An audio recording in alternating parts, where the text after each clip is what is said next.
Good evening. Have the time of 5:30. I'd like to call the Tuesday, July 29, 2025 Committee of the Whole to order, please. Please stand for the Pledge of Allegiance. I pledge allegiance to the flag of the United States of America and to the republic for which it stands, one nation, under God, indivisible, with liberty and justice for all. Speedy Gonzalez. Thank you. Mr. Clerk, would you please take a roll, please? Yes, sir. Alderman Cox. Here. Alderman Gregory. Here. Alderman Williams. Here. Alderman Rockford. Present. Alderwoman Purchase. Here. Alderwoman Netriano. Alderman Carlson. Here. Alderwoman Conley. Present.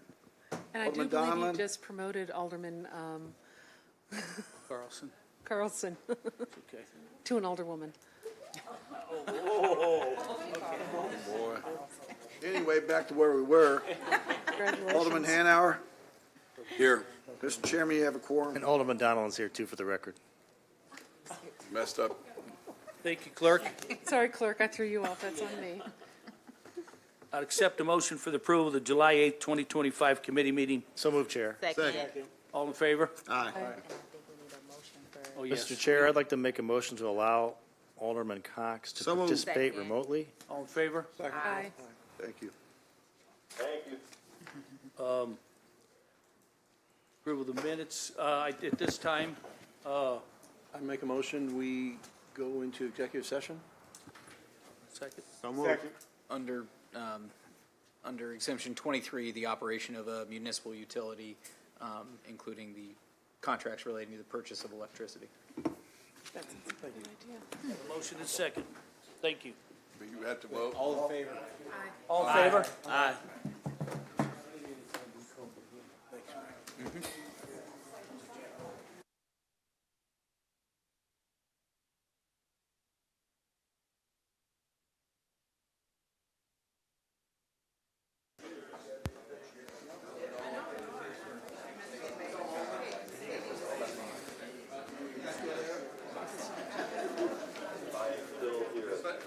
Welcome back, everyone. Mics are currently on. Welcome back. Mics are currently on. We'll brief you on it later.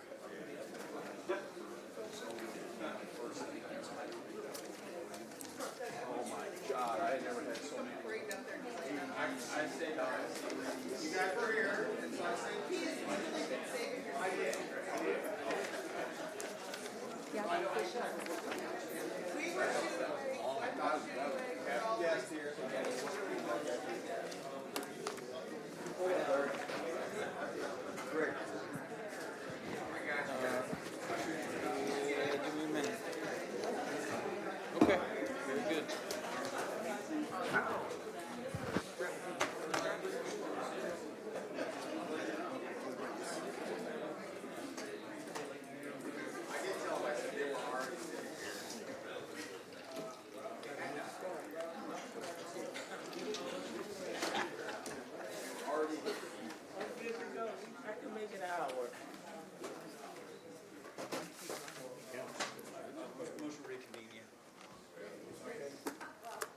I'd like to make a motion to reconvene, please. So Moved. Second. All in favor? Aye. Thank you. At this time, we have a presentation. CWLP.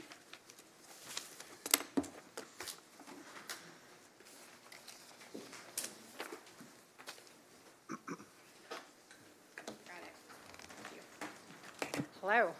Well, good evening, and I'm Melissa Seymour. I'm Vice President of External Affairs for Sun2O, which is the developer for the project Lincoln Capital Land that we're going to talk to you about tonight. And this is Jimmy Ballew of Ballo.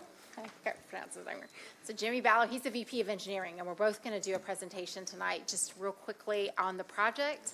We're going to talk a little bit about who we are, about why this is such a great opportunity and what's going on sort of in the landscape around us that makes this a good opportunity, and then talk a little bit about the project.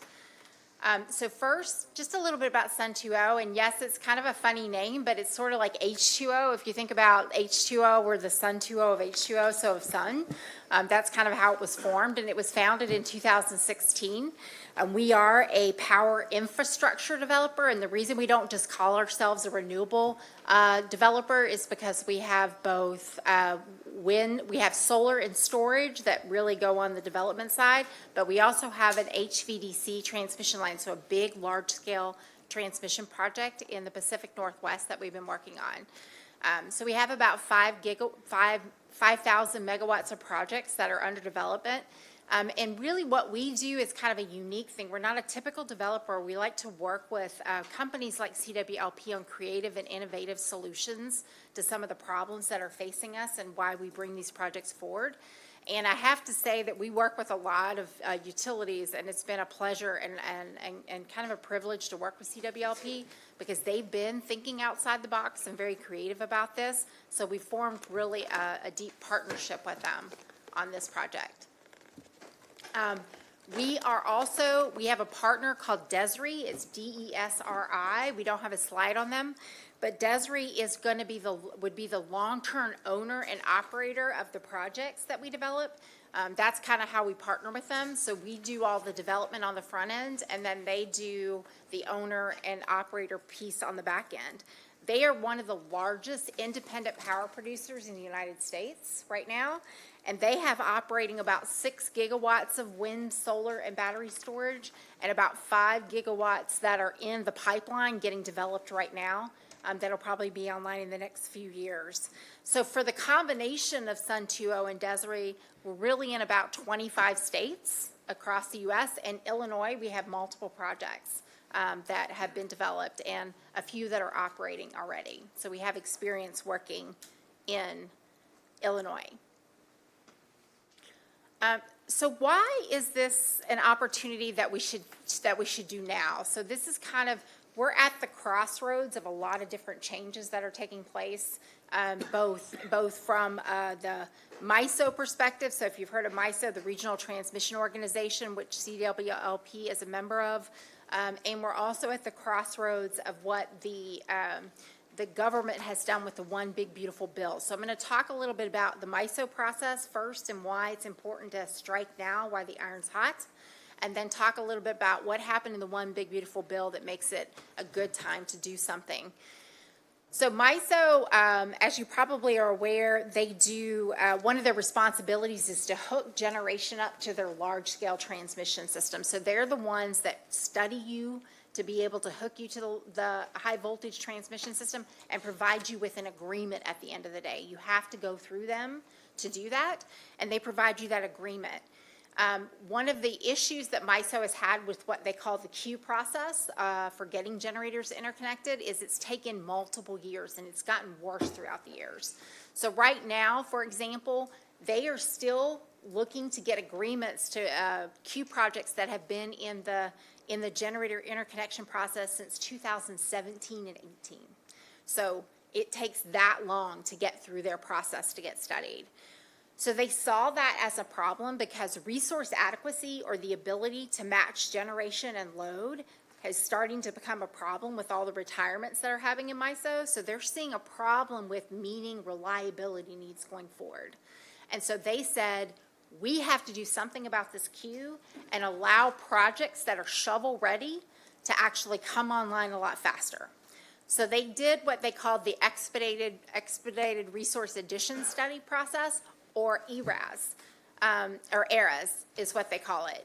And so ERAS is a process to be able to allow generators to come online within 3 months if you qualify. So again, remember, we're looking at 2017 and 18 projects, and this allows you to come on in 3 months. There's only 50 of these projects they're going to look at over the next several months, and in the first tranche, they're only going to look at 10 projects. So the first cycle opens in August 6th, actually, and so it's right around the corner, and so they're only going to look at 10 projects in that time frame. So this is a very fast process, and what you need to show that you can be in it is the need for the project.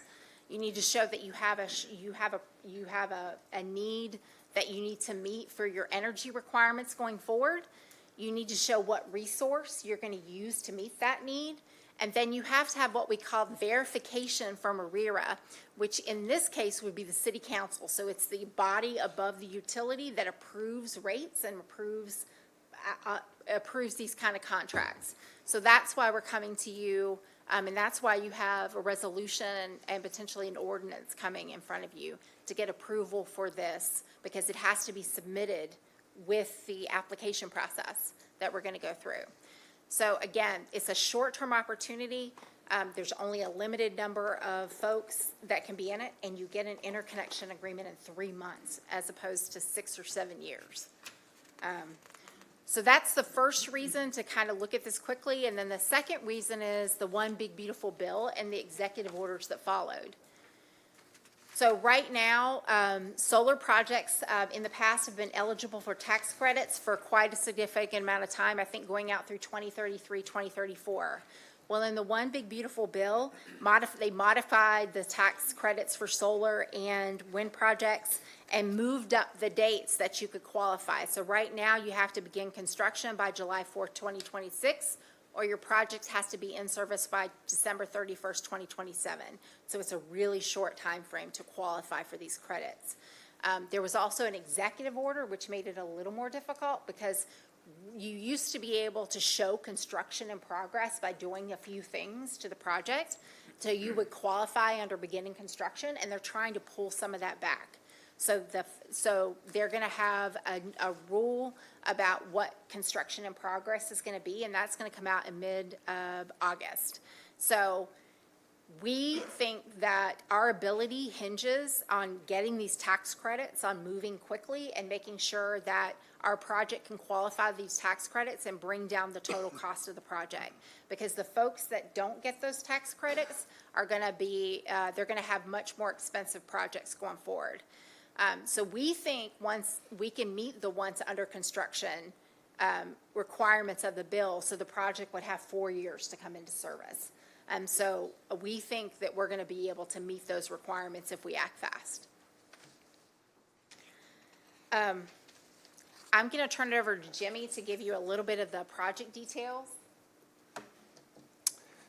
Yeah, as you can see on the map here, we have a land position that will eventually be about 1,200 acres, and we will connect into the CWLP-owned Palomino substation to the south there, near Illinois 97.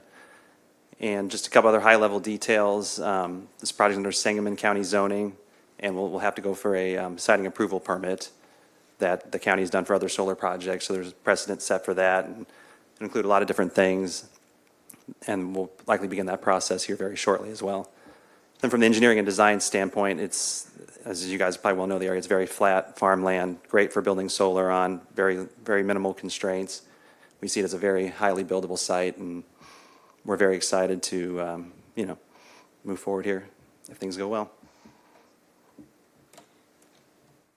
And I would just say the project is about 125 megawatts. So our project's about 125 megawatts, and we're going to try to bring it online by the end of December 2028. So we'll be within that window of opportunity for the solar and tax credits, plus meet the ARAS requirement that projects come online within 3 years of the time that they get their generator interconnection agreement. So I wanted to be brief because I know you all have a lot on your agenda. But if you have any questions, we'd be happy to take them. Yes, we do. Alderwoman Purchase. Thank you. Oh, sorry. You okay? You did a good job because you ain't look at no paper or anything that whole entire time. But because you did such a good job and was going kind of fast, the 10 I took a few notes. 10 projects, is that within Illinois or the nation? You said 10 projects just. Within MISO. So Okay. MISO's in 15 states, in the kind of the middle of the country. It goes from Michigan down to Louisiana. So all the utilities in those states, and they have many, there's only 10 projects that can go through in the first time period, which is August 6th through the 11th window. So they're going to pick the first ones that submit their application by 8 a.m. that morning. And then if you're 11, then you get moved to the next window, which is December. Yes, because I wrote that down. You said something about mid-August too. I Yeah, didn't so catch- August 6th is when the window opens to submit the projects. And as you can imagine, there might be numerous people trying to submit, so we're going to try to do that very quickly. Jimmy's going to have his trigger finger on the button at 8 a.m. trying to submit that I think you application. need to be there at 6:55. Yeah. Right. I think you'll get a call every 15 minutes from 7:30 from our managing partner because he's going to make sure. But I think if you're number 11, you don't get kicked out, but you get moved to the December time period. So you miss the first 10 that get studied at the beginning of the year. And we think that's important to get in because of the tax credits expiring and everything and being able to make sure that we can meet those requirements. So we're trying to get in at the beginning. Okay, and then my last question was within that 10, like you said, if it was 11, if something went wrong within those first 10, would that 11 get moved Yes. up? So if somebody doesn't qualify, they put in their application and they don't meet the requirements or they don't have all their paperwork, then number 11 would be put in and number 12 would be put in. So it just rolls down through the whole thing. Okay, I will save the rest of my questions for the end because it's a lot going on in that big ugly bill. There is a lot. Thank you, Chair. Thank you. Alderman Williams. Yes, thank you for coming, and thank you for the presentation. My question pertains to the location. I think you said something about we have a substation to the east, pretty much of the, yeah, okay. Now, is that all county or all city or split, or some of both? So most of the land that the solar project will actually be on is county land. The substation's obviously city-owned land. Sure. Yeah. Well, that answers my question, thank you. Thanks. Alderman Donlin. Yeah, thank you, Mr. Chair. I think my question really would be better off, and thank you for coming this evening to Mr. Brown. Just real quick, so what, according to the amendment that we have on our desk, what we're really asking for is us to commit and to come up with $49,000, is that right? Correct, yes. Basically, the process for this, the ERAS process in MISO was $100,000. So Sun2O is providing the remaining amount of that with this. So we've kind of both got skin in the game, per se, to move forward with. But, you know, it's some of the features for that is basically getting the capacity, the entire accredited capacity of the 125 megawatt facility at a very, very small price. I think it's an unheard of small price. Yes. I mean, wow, thank you for clarifying that. And then secondly, just a question on the map itself.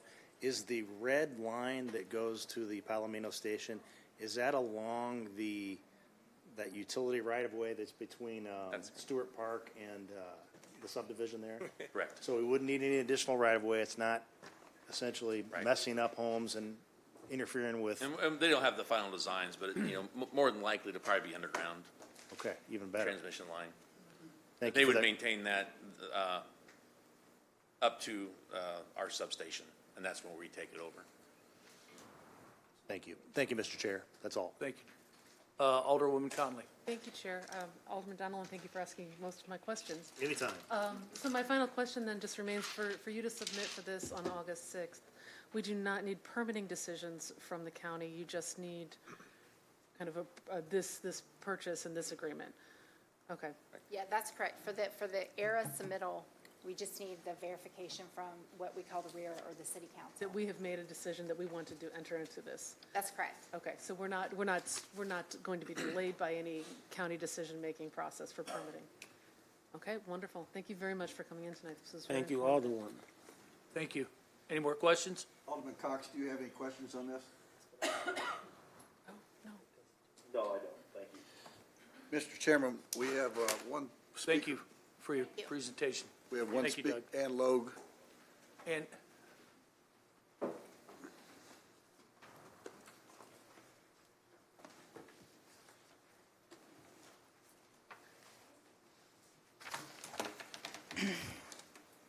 I would like to thank CWLP for their continued progress in expanding their clean energy portfolio. And from what I've read today, their efforts are further supported not only as an investment in securing a safe and livable planet, but as a sound economic investment. Lazard Incorporated, a well-established global financial advisory corporation, states in a report this July, electricity that fossil fuel plants produce is more expensive for consumers and businesses in comparison to renewables. Last month, Lazard issued its energy report, which compares energy sources for new power build generation on a no-tax incentives basis, and this is without the current tax incentives. Lazard found renewable energy remains the most cost-competitive form of generation. As such, renewable energy will continue to play a key role in new power generation in the U.S. This is particularly true in the current high-powered demand environment, where renewables stand out as both the lowest cost and the quickest to deploy resource. The unsubsidized cost of renewables has plummeted since Lazard began its levelized cost of energy calculations in 2009. Solar generation per megawatt hour is now 84% cheaper than it was 16 years ago. Onshore wind is 55% cheaper. The price of peaking gas that is used during peak times to supplement the other energy has also dropped, but by far less percent, at only 27%. Meanwhile, the cost of coal-generated electricity has risen 19%, nuclear-powered electricity as a whopping 47%. And let's not forget battery storage as a major asset. Mike Schutz, Director of Bowman's Renewables and Power Delivery, who also focuses on identifying, securing new opportunities in clean energy, states, there is a growing recognition that the grid needs more flexible, dispatchable assets. The fact that tax credits for storage are now secure through 2033 gives the industry a window of stability. The market didn't expect this to be a breakout moment for storage, but it is. The time to invest in battery storage is now.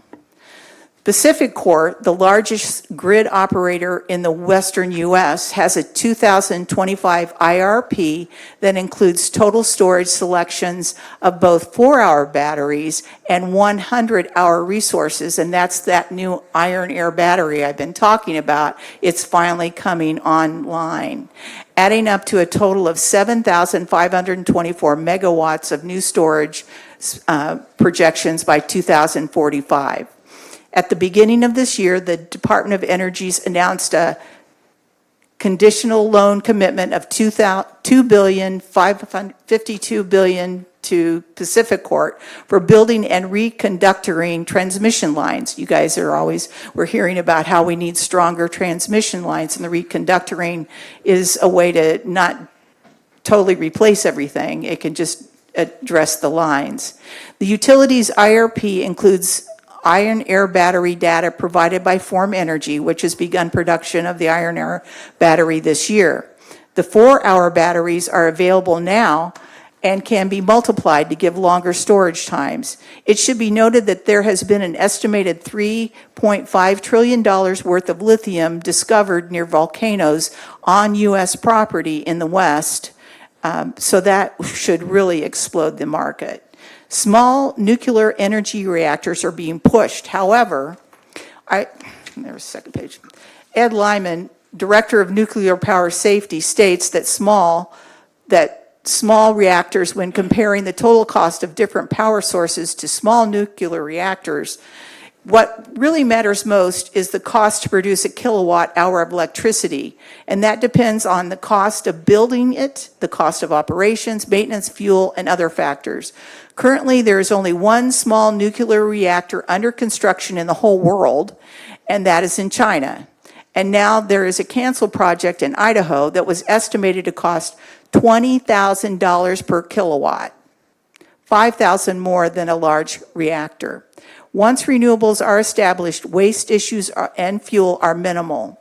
Having radioactive waste and fuel in extreme weather events such as major flooding and earthquakes brings the danger of releasing high levels of radiation into the local area. And then there's the waste. Would you want radioactive materials transported in your area or buried near your city? anyway, the time is now to invest in this, and I'm really glad that CWLP has taken the initiative. Thank you.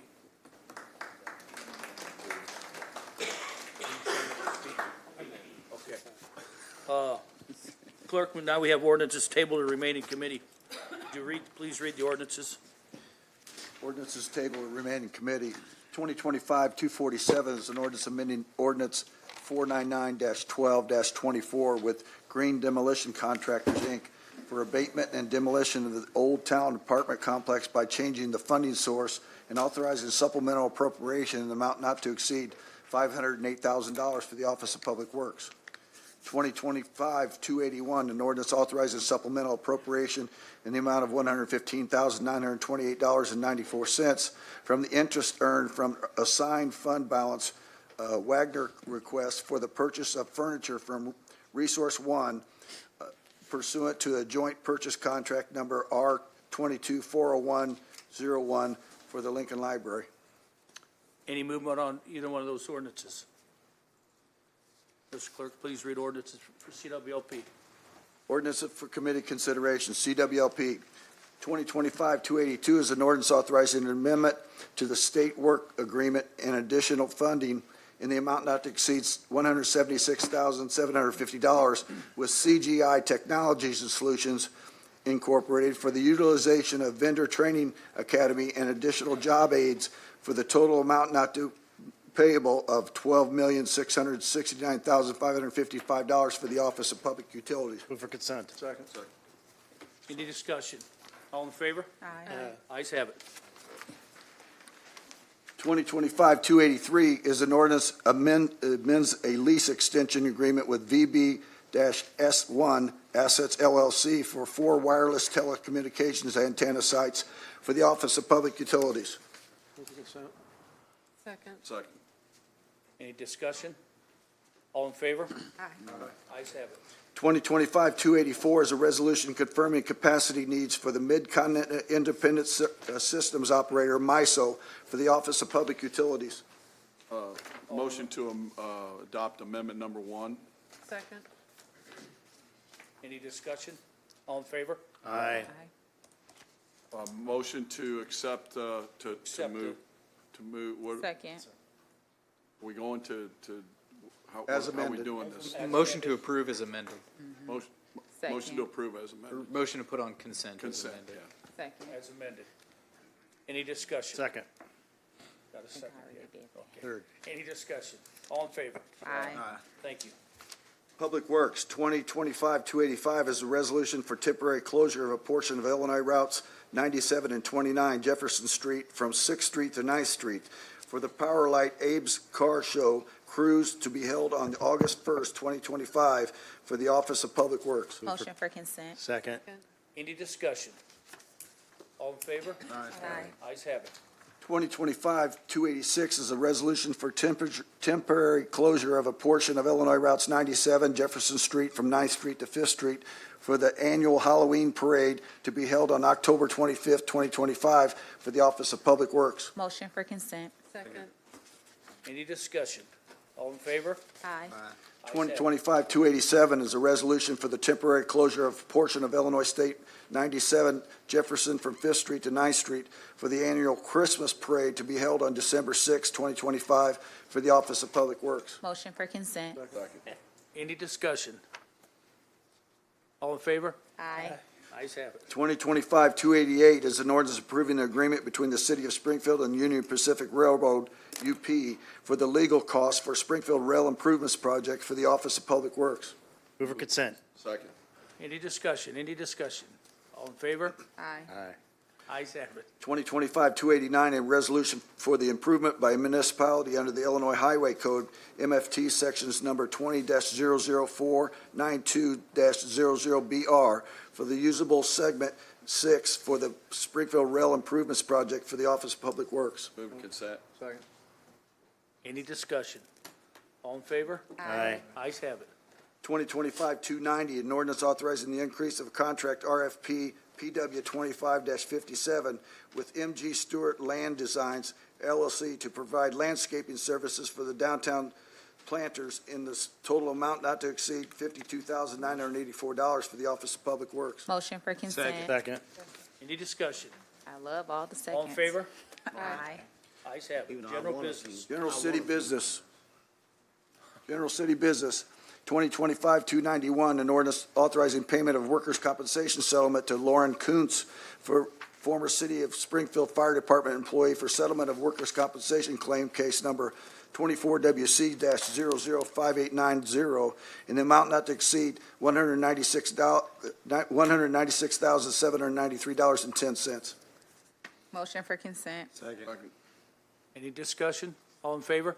Aye. Ayes have it. 2025-292, an ordinance authorizing an additional payment of $23,000 for the FY 2025 for the total amount not to exceed $198,000 to the Livingstone, Mueller, Bema, and Murphy PCs to defend workers' compensation claims for the City of Springfield from March 1, 2024 through February 28, 2025. Move for consent. Second. Any discussion? Ayes have it. Aye. All in favor, I'm sorry. Ayes have it. Aye. 2025-293, an ordinance to decrease the number of Class AA liquor licenses by one and increase the number of Class AA liquor licenses by one due to the sale of business by Joe Giannagio, DBA Track Shack, located at 2033 East Laurel Street. Move to consent. Second. Any discussion? All in favor? Aye. Ayes have it. 2025-294, an ordinance to decrease the number of Class B liquor licenses by one and increase the number of Class B liquor licenses by one due to the sale of the business of GPM Midwest LLC located at 3801 South 6th. Move to consent. Second. Any discussion? All in favor? Ayes have it. 2025-295, an ordinance authorizing approval of the change of the city health insurance plan to modify coverage of the GLP-1 medications effective September 1, 2025. Move for consent. Second. Any discussion? All in favor? Aye. Ayes have it. 2025-296, an ordinance authorizing various supplemental appropriations for the year-end budget reconciliation of the fiscal year 2025 for the Office of Budget and Management. Move to consent. Second. Any discussion?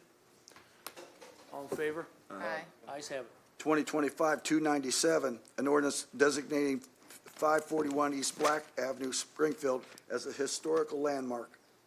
Move to consent. Second. I'm from the Historic Site Commission. I'd like to make a presentation. Hold up, what? Did you sign up?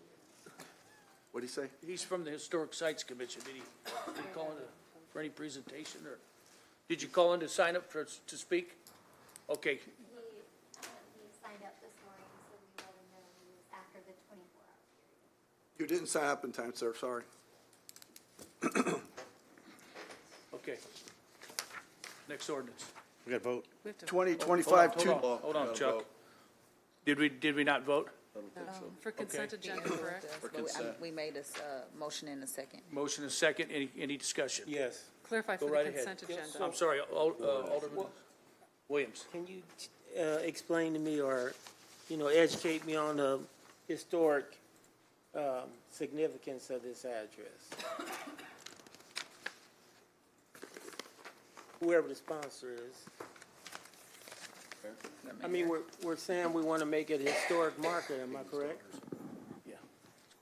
I'm just asking, what is it and what makes it historic?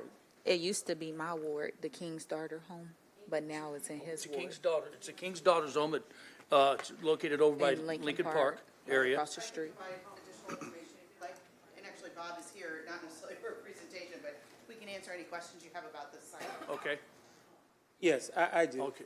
He even has a shirt on. Certainly, he's even got the shirt on, yeah. We also Okay. have the potential owner Yes. of the site here. We're not trying to make a big presentation, but we can answer any questions you have about it.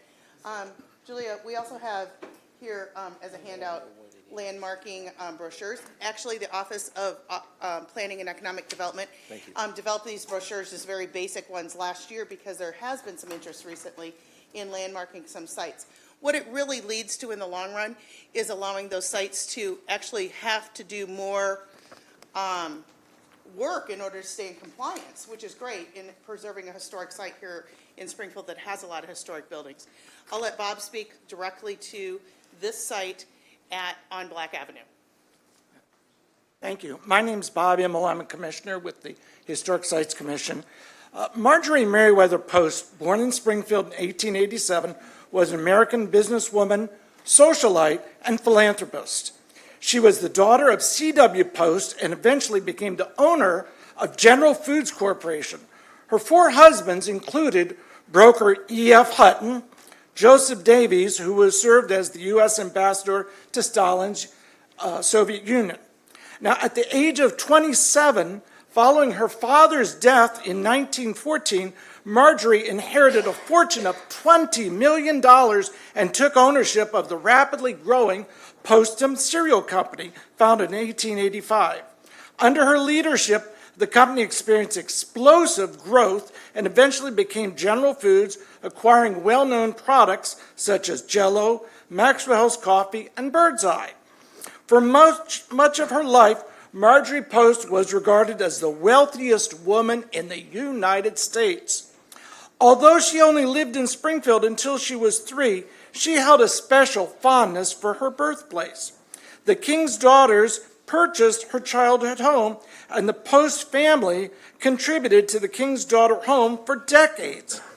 In 1953, the home changed its names to the Carrie Post King's Daughters Home for Women in honor of Carrie Post, C.W. Post's mother.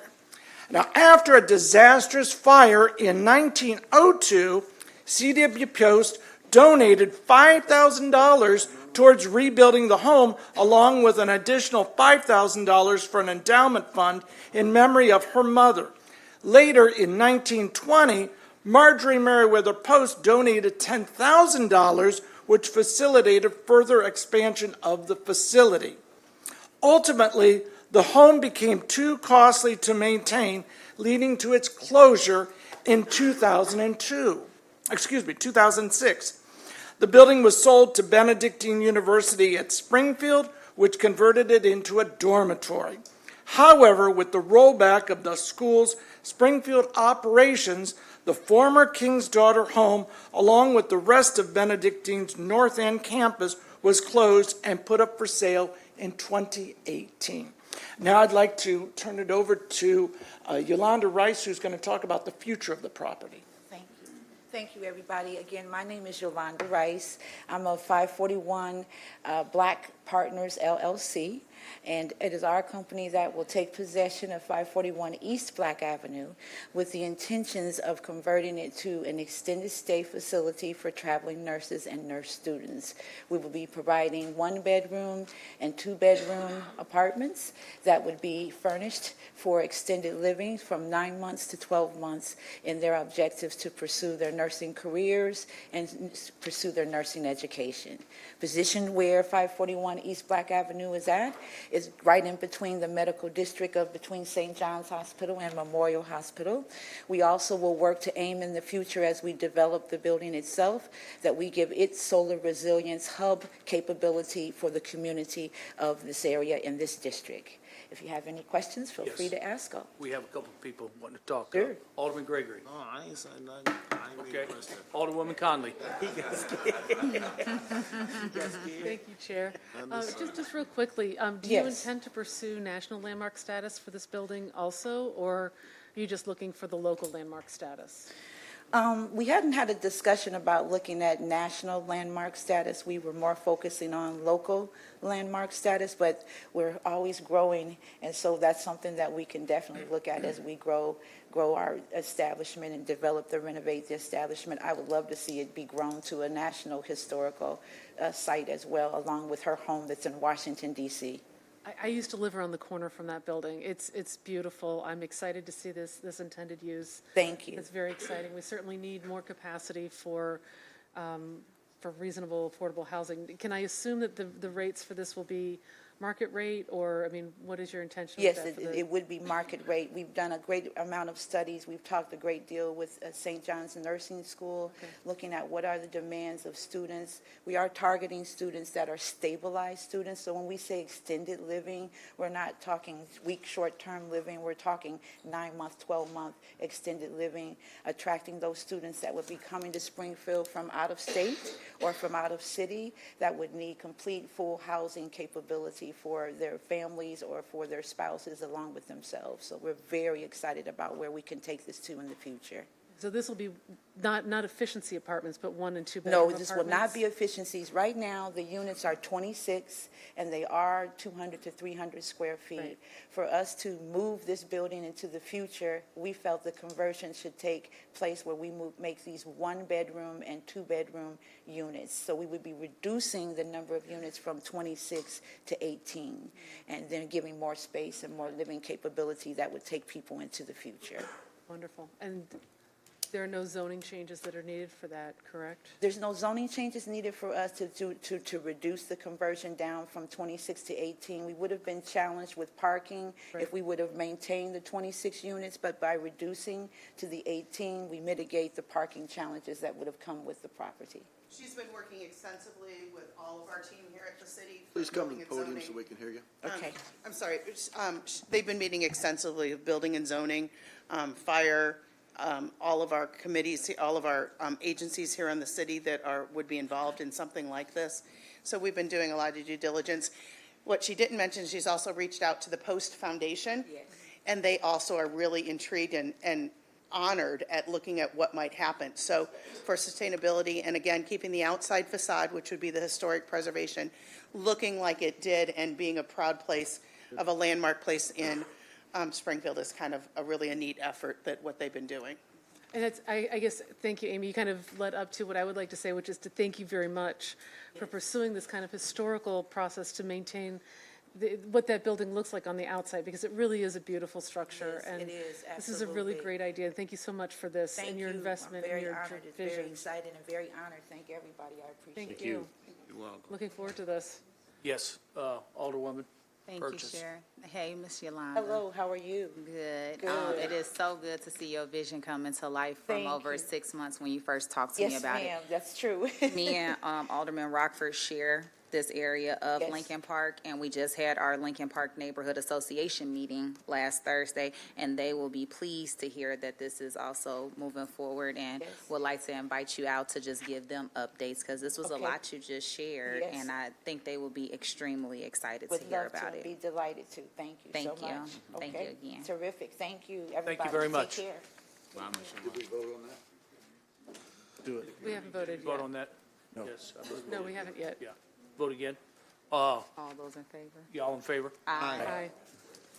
Sometimes Ayes have it. You get lost when there's so much talking. 2025-298, an ordinance authorizing the expenditure of cannabis tax collected under the section 100-56 through 100.58 of the Springfield Code of Ordinances as amended in designated area and appropriating 50% of the tax collected for exterior repair assistance to the homeowners for economic development purposes in the amount not to exceed $165,073 for the Office of Planning and Economic Development. Motion for consent. Second. Any discussion? Real quick. Yes, sir. Just a clarification, Corporation Counsel, I hope this is this a error? It says tax collected for the exterior repair and assistance, the programs for interior and exterior, is this a typo of the actual program? We can add that. Yes, it's for our rehab program. Okay, all right. I'm just making sure, because that program is for interior, exterior, rehab, and I just want to make sure our record reflects that. What do you need me to rehab? Do you need me to add something, Greg? We'll look at what was awarded, and if we need to bring that to change it, we can. Okay, thank you. Any more discussion? All in favor? Aye. Ayes have it. 2025-299, an ordinance approving small business redevelopment assistance for several businesses utilizing cannabis tax funds in the amount not to exceed $406,000 for the Office of Planning and Economic Development. Motion for consent. Second. Any discussion? Real quick, Yes, Chair. Alderman Just Gregory. real quick, Miss Amy and Miss Julia Griffin, thank you for your time on this. My only one question is about those who did not make it into this award, and what is our plans with those? I know we've sent out some, I wouldn't say denial letters, but not right now letters. What's our plan going forward with them? It's an annual grant, so we're gonna contact the ones that didn't make it. We sent out the denial letters, and within that letter, we put other alternatives that they can apply for now, and we also let them know that if they'd like to reach out to our office, we've got a list that we're gonna contact you February next year if you're interested in applying again, and we're also working with other departments to make sure we can make sure that they're ready to apply this time and have everything they need. Okay. For instance, the Small Business Institute, things like that we're working with community relations. We want to make sure that people do understand, it's kind of one of those things, we spread the word more, so we got more applications. We even got applications from outside the cannabis zone. But what we did was we discovered that there were people that are certainly, as we know, vying for support in many ways. So we're also thinking about ways that we can continue to support them or support them in other ways. So we have running lists, running files of these people, and always on the lookout of things that we can do to support them in other ways. Maybe just even education about business, as well as what other resources are out there. But this is the third round of cannabis. All told, just under $200,000 more of allocations. What that meant was we worked with people from day one. Julia has had ongoing phone calls, one-on-one meetings with people to explain more about the program to them and explain and start out by out in the community telling that the program even existed or that they could apply. So we're making strides. We've still got a ways to go. We've still got things to look at with this, but I'm excited about the fact that there's more money going out the door to more homeowners and more businesses, and we'll go from there. Okay. So what I would like to do, and I definitely think that it's going to be important to match them up with some different programs that can help them. But I just the ones from this last round, I want to work with them. So if they need to write a letter to you guys, I would like to meet with them or get their paperwork. So and if we can document what they need to get done better or what struggles they had, I would like to be a part of that and get them to where they can apply and get some of this. And I'm saying this because, when some of those letters went out, there was some very, very hurt feelings. Some of these businesses and people put a lot of work in and which thought they were putting in a lot of work or whatever.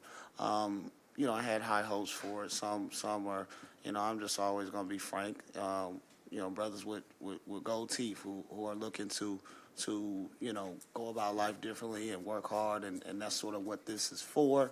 And we want to see it reach that deep, and that's the reaching that I'm doing. Not saying that the selectees was not in some of those in that category, but we have so many more that are holding on to a limb of hope that they may one day receive. I mean, whether it's cutting grass for the city and trying to get their grass business off the ground, or running different businesses that they've been running out of their homes and things of that nature as well. So I definitely want to work with those, that last section of who didn't make it, go over their paperwork with them, and help them succeed going forward. Okay? All right, appreciate you. Okay.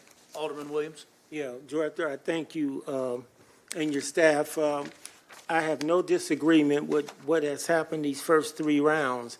However, I want to say to you and to the alderman, we're going to be a little aggressive. I go to neighborhood associations, meetings, and they always say, oh, you let Ward 2 dominate, or you let Ward 2 get the most.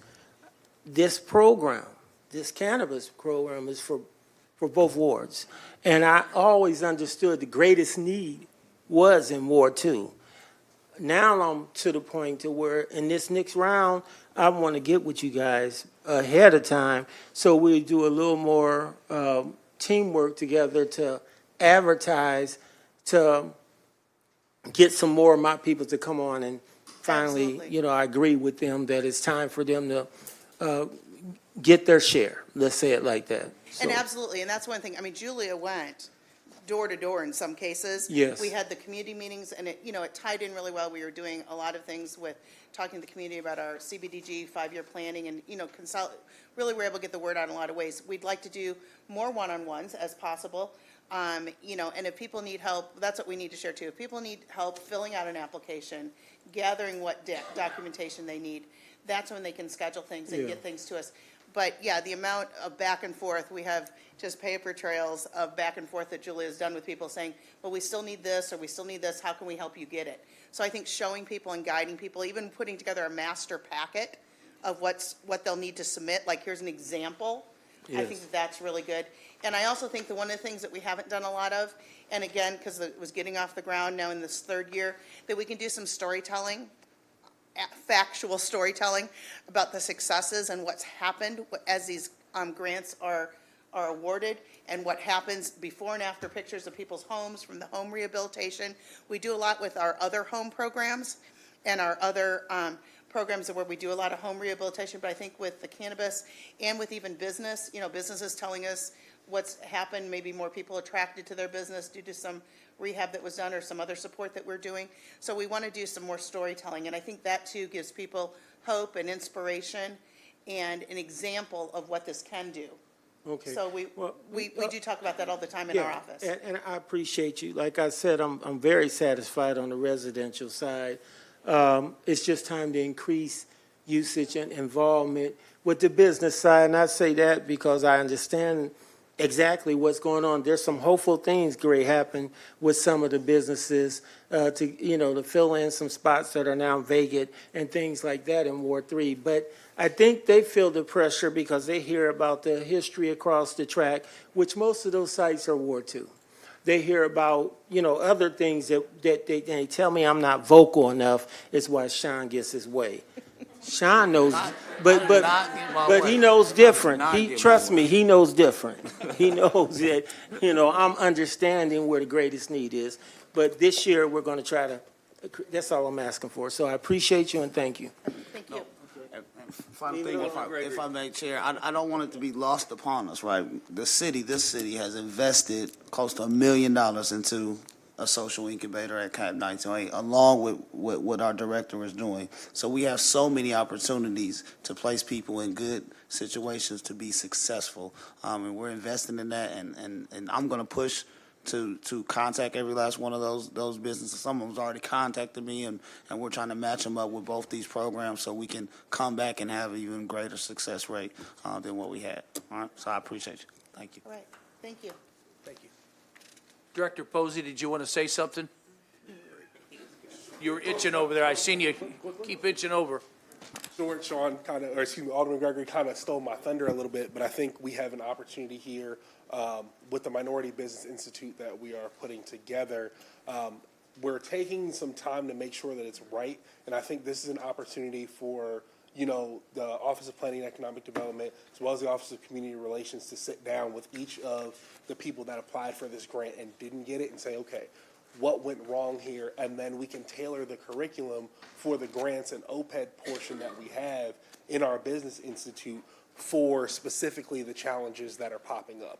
That is the purpose of us working together and putting these institutes in place, and the Small Business Symposium that we're building, an event we're trying to do next year, as well as we see more hurdles and challenges that are coming up, we have to evolve and adapt and pivot on, what we're teaching, what the focus is.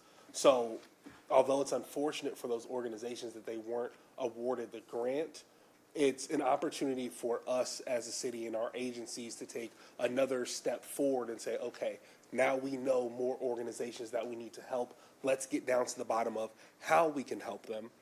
And that might encourage more businesses before the application process to reach out and say, hey, what is it that I need to know or that I don't know? Because every business owner that we have here in Springfield, especially our minority business owners on the east side, have such a passion and a love for what they do. And a lot of them have given up what their jobs were before, or other things that they were prioritizing because they felt like it could give to the community.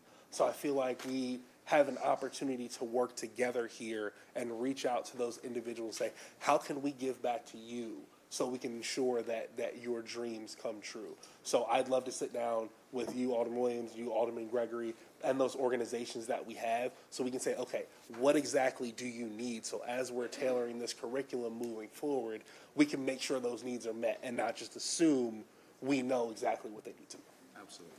I appreciate you. Thank you. Appreciate you. Mr. Clerk? You need a vote. Oh, we need to vote. All in favor? Aye. Aye. Ayes have it.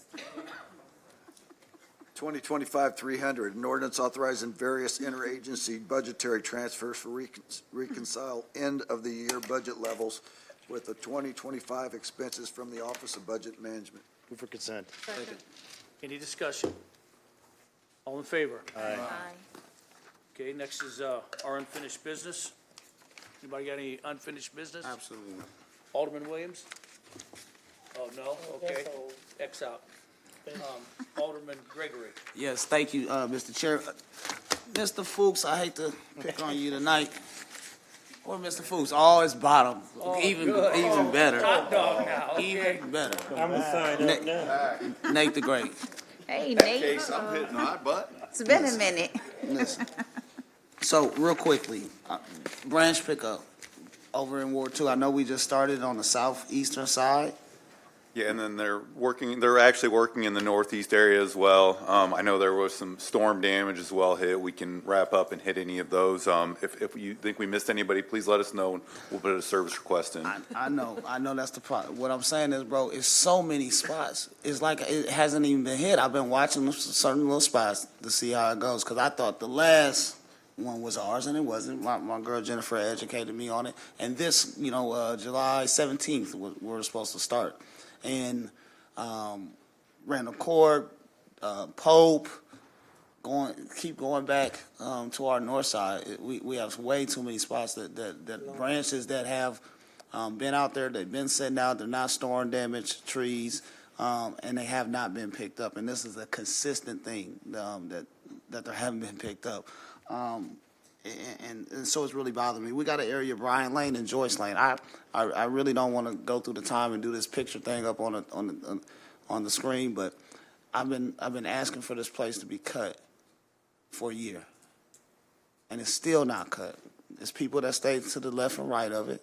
They're tired of it. It's somebody else's lot. They need to cut it, or we need to cut it. And we've let it grow so far. You know what I get? Miss says, "Oh, we only got 3 people that are with that type of equipment to cut it." But if we cut it when we're supposed to, we won't have to go through this. And it's just so frustrating. So I appreciate you hearing this and having to catch this. I know Dave is not there, but that's just totally ridiculous that we're in a situation where we can't get one lot cut for this long, that we got to use special equipment, bush hogs and all this. This is ridiculous. I appreciate you. My other phone went dead and my other notes is in there. But I hate when we have long weeks, because it all stacks up, man. And I've been sending this stuff in, and our grass and everything that we need to do. We have to tighten up in that department, and I'm gonna fuss. And I'll say this: whoever in that department don't like us talking about it, if they're getting back at us and not assigning stuff right, it's gonna get worse. We want the stuff done. Lots should be cut right. It's got to be a better rotation with it. If we need help, this lot over on South Grand, it's a city-owned lot. I got to call and get it cut. It's branches right there that I cut down when I cut it a year ago. We cut it, we don't pick it up. It's our lot. It should look like the city grass. I appreciate you. That's all I got tonight, and I'll send you the rest of my notes in the morning. I appreciate you. Thanks. Don't go far, Nate. Alderwoman Purchase. Oh, you good, Nate, on my end. Mine's is for Mr. Brown.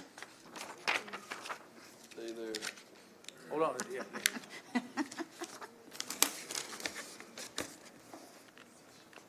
Mine's is a little gentler. I just have one small request, especially after hearing about today and the amendment that we had to add in, Doug. I wanted to see if we can have our CWLP meetings that we do where me and Alderwoman Conley are on the committee and listening to you all, if we could think about having it outside of the committee of the whole, that way the community can engage and ask questions. I've been getting concerns about it feeling like we just hear the presentation and there's not really a lot of dialogue. And I think it would be a great opportunity too for like Ms. Debbie, I had spoke the last time she was up there and I asked, could we do some more things in the community? We just had an awesome, I had an awesome time at your event where I got to learn about the different things that's going on, the boxes and stuff. I think all of that plays into times when we have our budget requests that you all need, and it's like literally educating the community. So I'm hoping that you all will be open to that and consider it. Well, I guess, I'm trying to think how many years ago, we started doing some meetings like that, and then the council kind of took it over. So, we can revert back to that, but you'd have to change the code. Okay. Or we could add to it. Yep, or add to it. I was going to say, Corporation Council, can you send that to me and Alderwoman Conley so we could look it over and chat with you? Yeah, sure. Thank you. And that was my main question to ask, because that lady, she has so much to say, and I can't even remember how to interpret it back into the community. But I know you all are the experts, and just listening to Ms. Debbie. I know they had, we've had some meetings in the past, and like went to their type of meetings, I guess you might say, and, The turnout? No, not really. I would say it kind of had the opposite effect, that we were allowed to speak, that kind of stuff at the first one, second one, reduced role, and towards the end, it was basically asked not to even attend. Well, you got two new people This is a little with you. different, so hopefully this would be, a little bit more well-received, I guess, but. It will. You have me and Alderwoman Conley, and we have good relationships in the community. I would like to give this a shot, and let's just see if it works too the first few times. Sure. Thank you. And I'm done, Director Brown. My next question would be for Director Amy. And I know that I had asked maybe a few weeks ago about the recompete information to come out, and if we could have it where it could be disseminated to all of my colleagues. I know I understood that it was a study, and that's a grant that we have. So I don't know where we are with the grant, and then what's the next steps. And I think it would be good, because she did a great job on the census tract and breaking it down, Dr. Kira. Absolutely, and thank you for asking. I'm sorry we didn't get back to you with the okay. timing on that. What we're shooting for is, in November, we're going to have a lot of that data collected, where we have it collected, a lot of it disseminated into a visual that we can show everyone. And, we're working on, we certainly not an implementation grant, because that one hasn't come out, and we don't know if it's going to come out.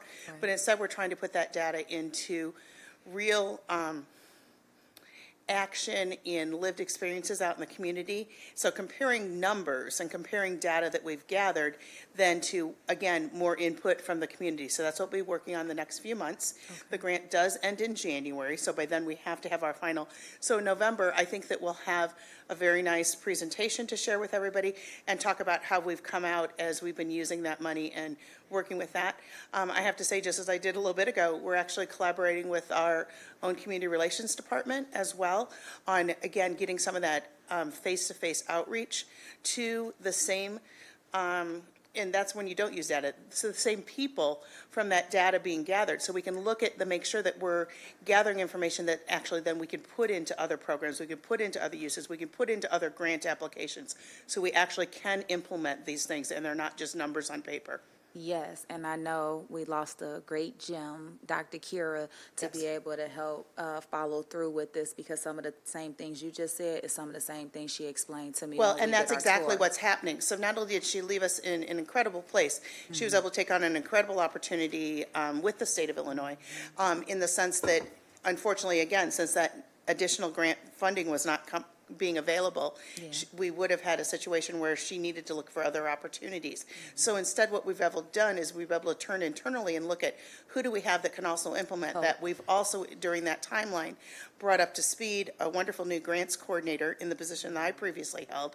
So he now is working with some of the same people, all of the same people that Dr. Rogers was working with. So we haven't lost a step in all of this. Instead, we keep moving forward with a lot of momentum, and we're really excited about it. Me too, that's why I keep asking you. Yep. Thank you. Thank you. Alderman Gregory, did you want to follow up? I was not with Miss Amy. I was gonna try to catch Doug, but, I'll wait. Okay, right Alderman there. Williams. Okay. He right there. I need, Nate, Director Bottoms, or what are you now? Engineer Bottoms, I guess. Now, Adloff, can you give me an update? Yeah, construction should be starting next month. Well, you caught good me enough? off guard with that, okay? So we don't need to talk to the senator or none of that. We got a start date next month, August. Well, you know that's in a few days. Okay, okay. It's All right, we'll planned go. to start later next month. And I appreciate you, because I know we've been a long time doing this. My second question deals with the EPA, really, because me and a colleague, I won't say his name, but he seems to think that when a citizen tears down something, they're not beholden to the unsafetiness of removing and abating and, all that stuff. But when we do it, we are. And I argue it's either safe or it's unsafe. Which is it? So in your mind, and I'm talking about a building, I'll tell you where it's at, South Grand and Wheeler, the owner is finally taking it down on their own after being told by Katia that, at the end of the month, then we'll start this process with EPA, and it might take 4 months for it to go down because we have to abate it, and we have to apply, do all these EPA stuff, and then it goes down. We get overheard, I guess, at this council, and the owners just start taking it down brick by brick. It's almost down. So I'm trying to find out, what is the process? Well, there are various processes. I mean, you do have to properly abate. Anybody is supposed to properly abate any type of demolition or anything along those lines. However, it's different when we have to get an order to do that, and Council Mordock can cover that further. However, if it's your own property, you can demo it quicker. So what I'm trying to get Potentially, at however, is, they do have to follow any type of EPA regulations. They are supposed to properly abate the property, just like we are required to properly abate the property whenever we're and who doing any checks demolition. that? Who checks that? Well, the EPA will check on that. So this goes And then- back to you, way back when you were the director, when we started this whole process and have been through the courts. And the judge signed off on the demolition, and we gave them X amount of time. I'm trying to get at, how can somebody over here at a meeting that they're gonna be charged for the abatement, and then all of a sudden, like magic, it starts coming down? When we was gonna do it, they were telling me just last meeting, well, that's gonna be about 4 more months, because we gotta fill out this for the EPA, do this, have this kind of inspection, and then take it down. I'm trying to get to, is there any difference when a citizen does it versus when we do it? And it's the same building, so it's all gotta be just the bad, sick building that needs to come down, and the rules shouldn't change based on who's taking it down. You want me, it's because that house had not been put on our abatement list. So we have several of these properties we're demoing, and when we have a demolition order and a time frame to do it, we put out RFPs for abatement for groups of property at a time. And since this one wasn't on that list, it was gonna go out with the next RFP batch that we were going to do. Again, we have to publicly bid for abatement. We have to put it out. They don't. They can pick a contractor, they can go. So that. Unsafely.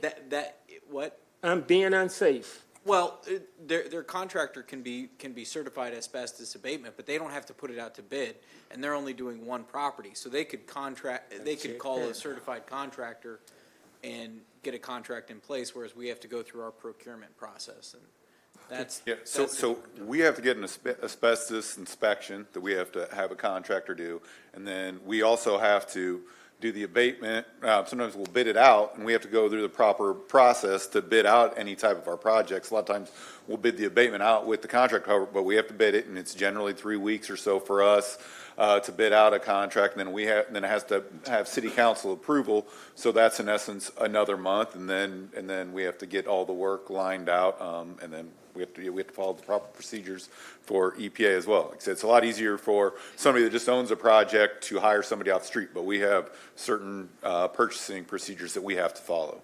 I appreciate you explaining that, both of you guys. I appreciate, and I would like you to add 2600 block of East Lawrence around the Channel 20 area going up Livingston, just lined with branches. I don't know what happened. I was with this alderman thinking, oh, our time, but I don't know what's going on with the schedule now. I just would like somebody to get all the branches, if you would, please. Yeah, and I apologize. I checked after Alderman Gregory brought it up, and we still are collecting in one of the portions. In Southeast 2 is the Okay. branch map zone. So that's basically 11th Street and north of Stanford Avenue in South Grand. So the areas you referenced, we still are collecting in those. We also are working in the northeast area with other crews as well. So I apologize. I just checked that. Do we know why it slows down like that? Sometimes it's just the quantity. There was a lot of storm damage as well during that time. There's a lot of quantity, but yeah, that's partially why. I appreciate you. You're Thank welcome. Thanks. Alderman Hanauer. Thank you, Chair.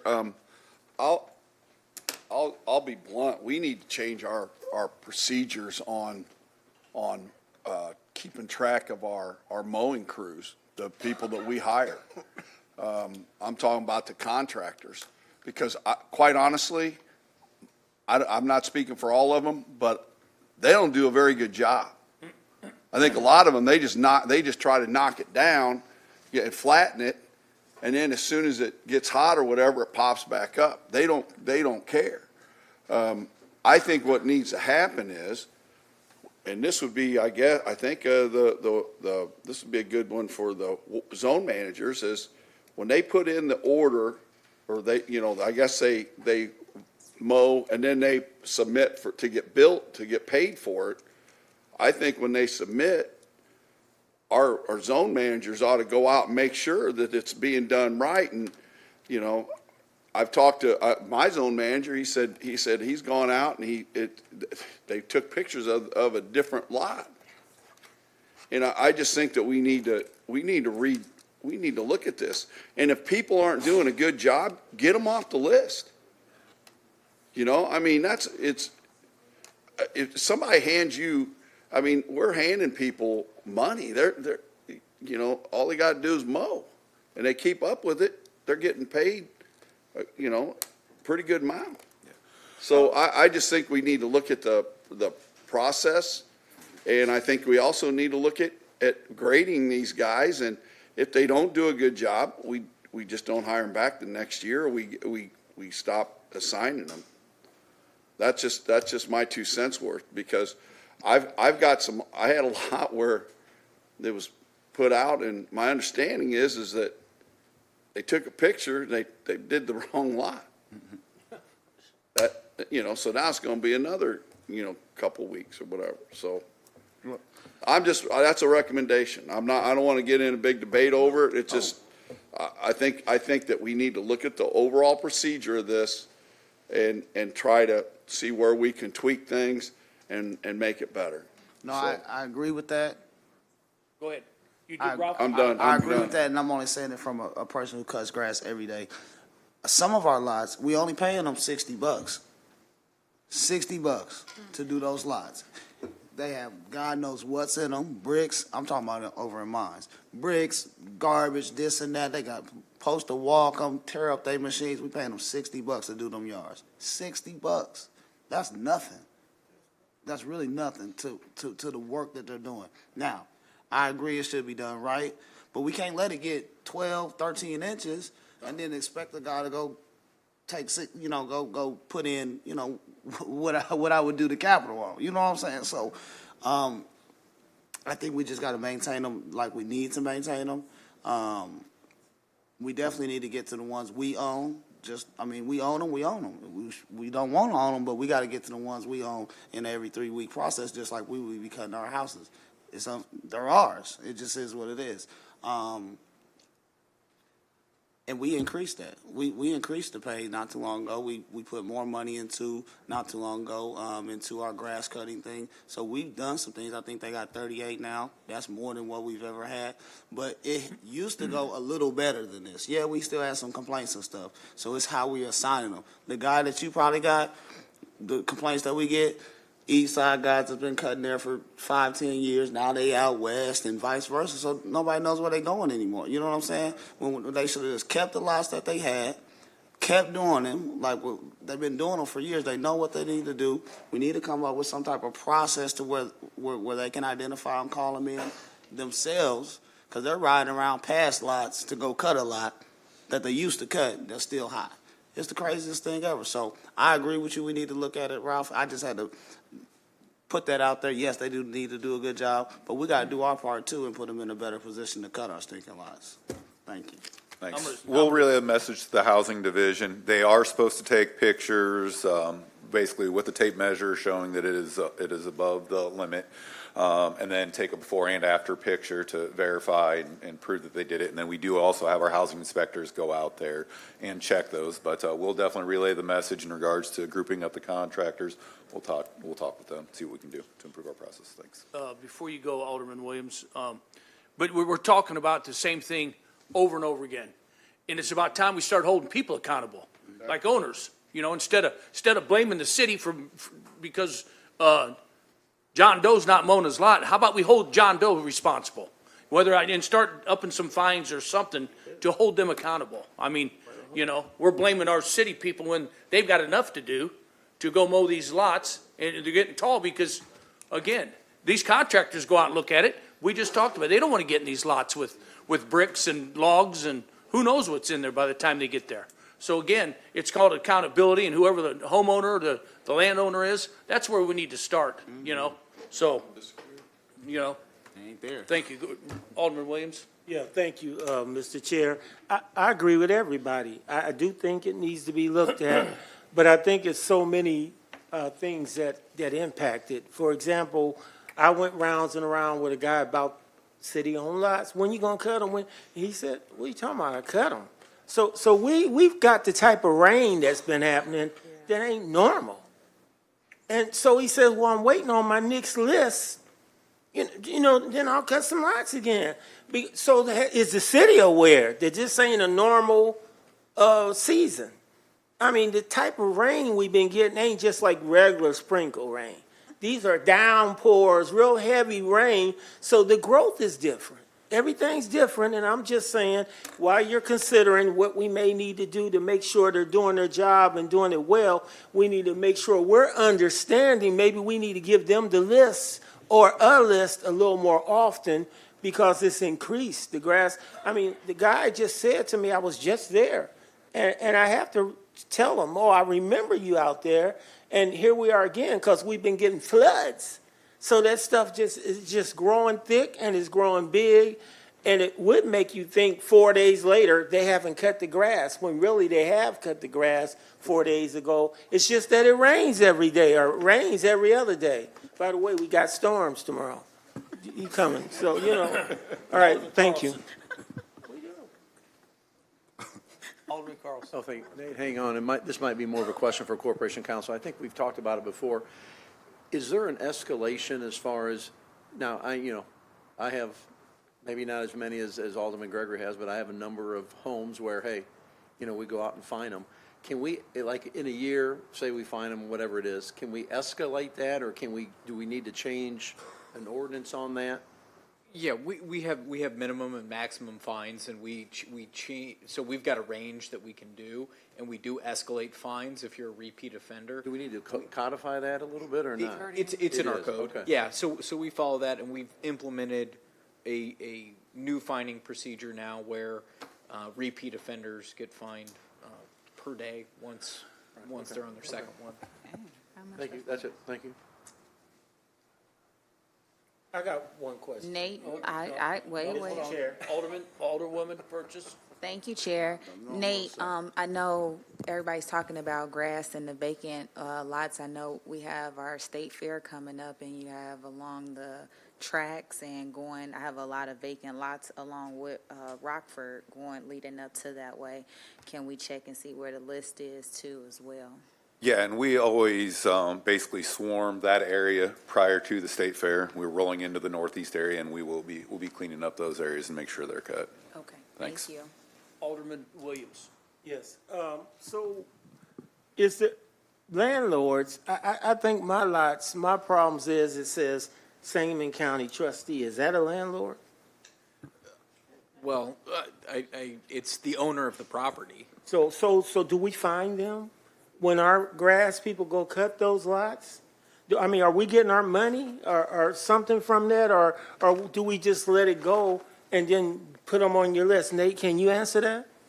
Well, generally, the Sangamon County trustee lots, we just cut. They're basically, So that's part of the problem, right there. Because who said accountability about landlords? Mr. Carlson. So we need to hold anybody that is over this property accountable. Our guys are tied up with going to Sangamon County trustee lots. So that's why we can't stay on top and deal with the real landlords that we can find. The other part of the problem, and I'll leave it alone, is that half of them we can't even find or deal with. Thank you. If I can real quick on that, I think Sangamon County Trustee, I think that's a tax buying group out of Belleville, Illinois, so it'd be no different than, they're buying back taxes. So that's who Sangamon County Trustee is. So they don't They're a have tax buyer. They're responsibility, still, though. excuse me? They don't have no responsibility for Oh, what no, they do. buy? Oh, yeah, they do. So that's what I was asking them. We need to treat them like a landlord, I guess. I don't know. Sure you do. If you're buying property. They're buying back taxes, so Larry Rockford might be the owner of this property per se, and say he hasn't paid his taxes for 3 or 4 years, so there's a tax sale, and Alderwoman Purchase is we, at Capitol Township, so there's a tax sale every year that companies, registered companies with the county can come in and buy those taxes. That's what they are. So Larry is still the owner of record until the tax sale goes through. I'll mow it in about 3 weeks. How about that? Anybody else? Thank you for that. That's really helping, but I just don't think it solves the problem. But it is very helpful to at least understand now why those lots are kind of out there. Because again, we can't find Larry, the landowner. He's right there. Anything else? Alderman Carlson? Thank you, Chair. Okay. Any more unfinished business? Let's move on to new business. Any new business? Alderwoman Purchase. Now, you ain't see my name on that board. All right, I'm just asking. Alderman Williams, you signed up, okay. Let's move on to the citizens signed up to speak. Brianna Eilers. Looks like you've seen a ghost. I know everybody looking for you. Ghost is. First, let's go ahead and acknowledge that I'm not missing. My mother, who I haven't talked to in 3 years, decided to call the cops. Okay, so to quickly finish last week's part 2, Henry Loper was a restaurant owner, had one of the only cars within the city of Springfield during the 1908 White Rage Massacre. His success had been tied to bootlegging, which was predominantly conducted by politically involved white men. Those men also had a history of strong-arming black and immigrant communities into doing their dirty work for them. This created the perfect environment for white men in political power to blame minority groups while getting away with any crime they conducted. Therefore, since the beginning of time, our immigrant families, who have been given the name of organized crime by the United States government, are actually just citizens like me and you who are trying their best to survive the oppressive conditions of the white men in political power. The strong arming of white men in power has never stopped. The tactics used by the United States government have only increased in risk. For example, the United States has been holding the entire world hostage via atomic weapons since Franklin Roosevelt in World War II. Roosevelt is usually seen in white communities as an American hero for getting the nation through the war and through the Great Depression. However, the policies that lifted white families out of poverty did not extend to black Americans, and he also built concentration camps on U.S. soil to incarcerate American citizens of Japanese descent, essentially creating our own little slice of Hitler's Germany here at home. Therefore, he was a racist xenophobe and doesn't deserve to be called anyone's hero. When Roosevelt died prior to the end of World War II, President Harry Truman from Missouri followed through on Roosevelt's order to drop the nuclear bomb on Japan. This created a whole new era of intimidation tactics for the United States. Truman worked for the National Bank of Commerce, and in 1947 he signed the Truman Doctrine, effectively starting U.S. involvement in the Vietnam War. President Eisenhower, who was elected after Truman and was a coach at the St. Louis College, his number one focus in office was to combat communism while cutting federal spending. To combat communism, he considered using nuclear weapons to end the Korean War and threatened China with nuclear attack if a ceasefire wasn't reached. He had ties to the Philippines from a previous position and gave strong financial support to the state of South Vietnam. Eisenhower created regime-changing coups in Iran and Guatemala, as well as deploying American soldiers to Lebanon. He served alongside Lewis Strauss, who was an investment banker. Strauss later found himself in the position of the chair of the United States Atomic Energy Commission and the United States Secretary of Commerce. After serving one term as the Secretary of Commerce, Eisenhower's nomination of Strauss went through a long public battle that resulted in Strauss being rejected by the U.S. Senate. I personally believe this is because the Senate understood that Eisenhower's actions overseas, paired with the threat of the nuclear warfare from Strauss, laid the groundwork to traffic women and children into the United States while avoiding legitimate immigration policies. This created ample opportunity for forced labor and sex trafficking under the guise of the Chamber of Commerce. It also created increased tensions between Americans and immigrants, as these women and children were stolen and they were not given a legal means to immigrate. These methods continue today, and they can be seen in the illegitimate human trafficking businesses masked as massage parlors in Springfield, Illinois, and beyond. These parlors advertise predominantly Asian women and often show half-dressed children holding teddy bears. These women and children are often lured here with the promises of a better life, but instead they are raped multiple times a day by American men while never experiencing actual freedom or a chance at the American dream. We must not be fooled, though. These tactics don't only extend to the immigrant families who look like immigrants. They are used on all families, immigrant and naturalized American citizens alike. I can personally attest to this, as my grandfather was murdered, and his murderer was then let off easy by the U.S. government. My family was then forced into the dark web of the Chamber of Commerce with the threat of death looming overhead. I stand before you today in the state of Illinois as a victim of Epstein. Epstein worked hand in hand with the U.S. government, and it is past time for Trump and his loyalists to pay for their crimes. It is past time to expose the United States empire for what it is, and it is time we save all of our children, Black, white, Latin American, Asian, and beyond. No matter what we look like or where we are from, we must stand together and tell the empire no more. We will not be complacent, we will not be silent, and we will win this together. And also, as always,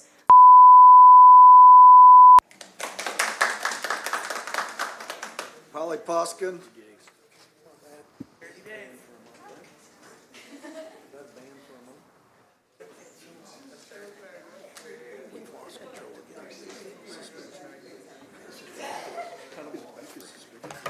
My goodness. Okay. Thank you. Thank you, Alderman. Thank you, everybody, for the opportunity to speak. My name's Polly Poskin. I live at 2361 South 7th Street in Harvard Park. Harvard Park and the Church of the Brethren collaborated to plan a neighborhood picnic. So in order to do a neighborhood picnic, we wanted to make sure we followed the city rules about blocking off a street to make that possible. And for those of you that might not know, Harvard Park Church of the Brethren is located in the 2100 block of Yale Avenue. And that's within Harvard Park. So we were very excited to collaborate with the church. The church reached out to us, and it looked like a good opportunity to have a picnic. So in order to block off a street for a picnic, we have to contact the Department of Public Works, I think as everybody knows, and there's, a certain form that you must fill out for a block party application, and then you also have to petition with your neighbors who will be affected by the blocked off street, right? So that's sort of the setting for what happened. Well, so I went to the Department of Public Works, I got my form, and I thought, I better go get signatures, make sure people, want this to happen. And in the meantime, I get a call from the traffic engineer saying that probably the application that we're making for the request for barricades to block off Yale from Ash to Monticello will be denied. And So I was so curious about that, and I thought, we have in Harvard Park, we had Zip Code Day in 2003. We blocked off Bryn Mawr, Yale. We had streets blocked off everywhere to have the party. 2008, we did the 100th anniversary of Harvard Park. We blocked off streets and everything to have parades and parties and so forth in the streets. So I was told by the traffic engineer that we don't have sufficient barricades to make it safe for a blocking to occur, a barricading to occur on a major artery, which supposedly Ash is a major artery. I didn't know that. We used to block off Oberlin, which, in that day was a pretty major artery, it seemed to me in my mind. So I had a pretty spirited conversation with the traffic engineer, and I said, I need to continue this conversation. It doesn't seem, I don't know where the city ordinance is. It says we can't have this. I don't understand why we don't have barricades. He had explained that we're getting new barricades to do street kind of parties, but they wouldn't be but our block party wouldn't be eligible for those barricades. And that's okay. I understand they're very specific kind of sophisticated barricades. Well, we have a lot of barricades in this city, and barricades that could work, I think, for sufficient, protection of people that will now be in the street. So I called the mayor's office, and I got a call back from Mr. Fleischle, who I thought went out of his way to try to make this happen. So he suggested if it wasn't safe enough to block Yale at Ash, maybe we could back it up to sort of the street of the little ramp area into the church, which would be about 2.5 widths of, a city lot. So it'd be, another 100 feet in if the concern was somebody coming off of Ash would turn into Yale. No, that wasn't sufficient either. So they suggested we go down to Cornell. Well, the church has tables, chairs, bathroom, has a water hookup for our slide, has electricity to keep the pump going, to keep the slide going, and it has a fellowship hall so that if it rained, we wouldn't have to have a play date. I mean, we could play in the basement, So I've not met with any success, and I'm both confused and mystified and unhappy about the fact that we as a neighborhood, we as a church, collaborating together, a place of faith, I should say, collaborating, which we're encouraged to do by the city. You all need to kind of get together, make sure you're keeping good track of your neighborhood, make sure you're building the relationships, make sure you're understanding what the city does and how the city can help. And nobody Nate Bottom. So my complaint isn't about Public Works. It's this particular, what I find, kind of unique and unfounded concern that we don't have sufficient barricades to block the street at Yale and have a block party from Ash to Monticello. We went to the fire department, and our new folks there at 11th and Ash, and they said, not a problem, Molly, please finish up. Yep, oh yeah, I'm so sorry. You're okay. Yeah, Thank you. thanks. You know me. Alderman Gregory. This lies in my ward. Jennifer did update me on this. I didn't receive a call from you, but she did update me on this. But for Corporation Council, when there's another situation, another block party, and they sort of got the same explanation to them. So Corporation Council, when these block party requests go in, are they, I ain't gonna try the word, are they just up and down off of our traffic engineer say so? He just gets to decide that? So when a application like this comes through for road closures, yes, our city code vests that authority in the city traffic engineer, and he has the authority to say whether or not he's going to close off the road for that period of time. He explains, major arterial roadways and that he likes to have them at stops, and yeah, I mean, that's what he does. We have the authority to bring an ordinance to block off these streets, am I correct? you would be usurping his authority under the code, so you'd We have do to. it, we have to do it sometimes because sometimes he doesn't want to put stop signs up. I got emails and Roy got email about some school signs. And all they want is some flashing lights because people keep speeding and he's saying no and look at it, all this craziness. So we don't want to do this. We like to go with our staff things, but we have to do what the people want as well. Going through streets and going through neighborhoods, guess what? If we have to put a stop sign at every one to try to slow down the traffic or do something about traffic, then that's what we have to do because that's what people are calling us about. People flying all down Foxbridge Road, running into people's houses, knocking over their fences. They want some barricades put up to slow it down. He's, oh, well, can we try something else? I say yes. So we try to work with him. But there is some situations that, one, we need to know about when these things come through. Say, hey, this is why we're going to deny this. We know Polly's upset or the other person's upset.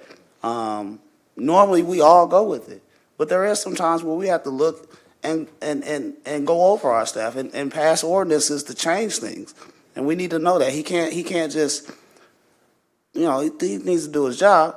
But, geez, these are simple Simon things. And we've had to put in some ordinances for some stupid stop signs before. We've had to do it twice. Twice since we were up here, just for some stop signs. Is it perfect in the area where we put them? No, but it has helped. So the last thing we want somebody to do is get hurt or whatever the case may be. It can be worked out. It can be worked out, in my opinion. So I just wanted to say that. We do need to know about these things as your older people so I can jump on these type of things earlier and look into them earlier. I have to say, it felt so arbitrary. It never occurred to me. It never occurred to me we would be denied barricades for a block party because we've had numerous block parties in Harvard Park, and we've had barricades. Thank you, Ms. And- Golly. We got other people want to speak. I'll Yeah, look but into it. And I do want to say one real last thing, if it's any help at all. There couldn't be less traffic on Ash Street. You can't go east or west on Ash Street starting at Fifth. So our timing, not that that is, kind of germane to the overall issue, but, our timing is such that if the concern is safety because of the traffic on Ash that might turn into Yale, which are the people who live there. Nobody comes to Harvard Park to buy gas. Nobody comes to Harvard Park to buy anything inside of Harvard Park. It's all residential, So, but right now, the traffic on Ash is practically non-existent from 5th Street to 11th. And we changed the date, hoping that would accommodate some different kinds of barricades, if that was the issue. As I said, Mr. Fleischle had an alternative to kind of give a little more leeway should somebody turn. It just Polly, seemed, we're working with it, yeah. Brad, Alderman Carlson? No, thank you. And I agree with Polly, and I'm going to ask Corporation Counsel. I see a Sherwood resident here. We went around and around last year with Public Works. Has there been some sort of policy change? Because unfortunately, Sherwood, for example, same issue with Polly, long-time block parties, they just ended up canceling it last year, and they're not having it this year. I mean, to me, this is what we need to encourage. And I know but I mean, this is, so a policy change. It's not coming from legal, so I would defer to, this is the city engineer's call, city traffic engineer. Our policy is to have block parties in between stop signs. We're making it difficult. I get that, Nate, but we're making it difficult. And we all probably have some examples. Alderwoman Purchase and I had an example last year downtown of a 25-year party on a closed alley. And it was difficult to get that. I don't understand why. That's why there must have been a policy change in the last couple of years for whatever reason. Yeah, I'm not aware of a policy change. It's been the policy for quite some time to have them in between stop signs whenever you're having block parties, and we try to avoid arterial streets, coming off arterial streets, just in case somebody inadvertently But I'm comes just talking off about parties fairly where quick. I'm too. talking about So- parties where there's been a long time track record of events. Yeah. So what has changed? I'm not familiar with those, so if you can bring those to our attention, we can definitely take a look into those events. Perfect. Thank you. Thanks. Alderwoman Purchase. Thank you, Nate. I would just encourage, because you hear different situations about it, that we try to find a common ground for transparency, because when you allow one to do it, then our heads get taken off if we can't do it. Then I got to come to you and say, so what was the difference? So just encouraging you as you're looking at all of this and hearing a long conversation about a block party to try to come back with a solution that'll help everybody. Thank you. Thanks. Alderwoman Conley. Thank you, Mayor, or, sorry, good Chair. No problem. No, I'm just, and I'm not disagreeing, I understand this frustration. I think I just want to put in that one note of why did we buy those enhanced barriers? Because we've seen examples of people driving cars through gatherings of people. And I'm not arguing that we need to be, I think, we want to be encouraging this. Alderman Gregory and I had a really good conversation about we need more opportunities for young people. We need more opportunities for community development and really building that sense of unity within the city. That's critical. But I think I just want to caution this with, we bought those for a very specific reason.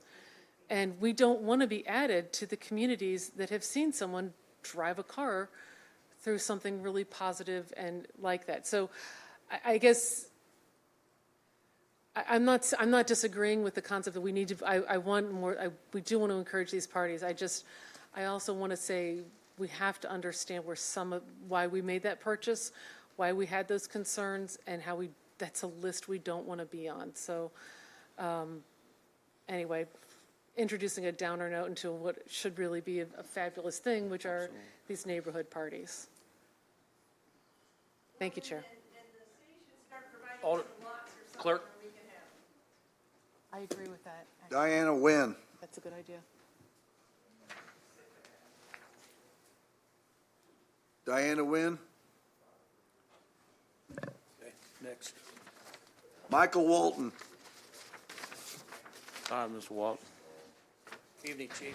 Good evening, everybody. My name is Mike Walton, and I'm involved with the American Legion here in Springfield through Springfield Post 32. And I want to thank you for allowing me to address you this evening. You know, I watch all the council meetings at home all the time, and you don't always have people addressing you with favorable comments.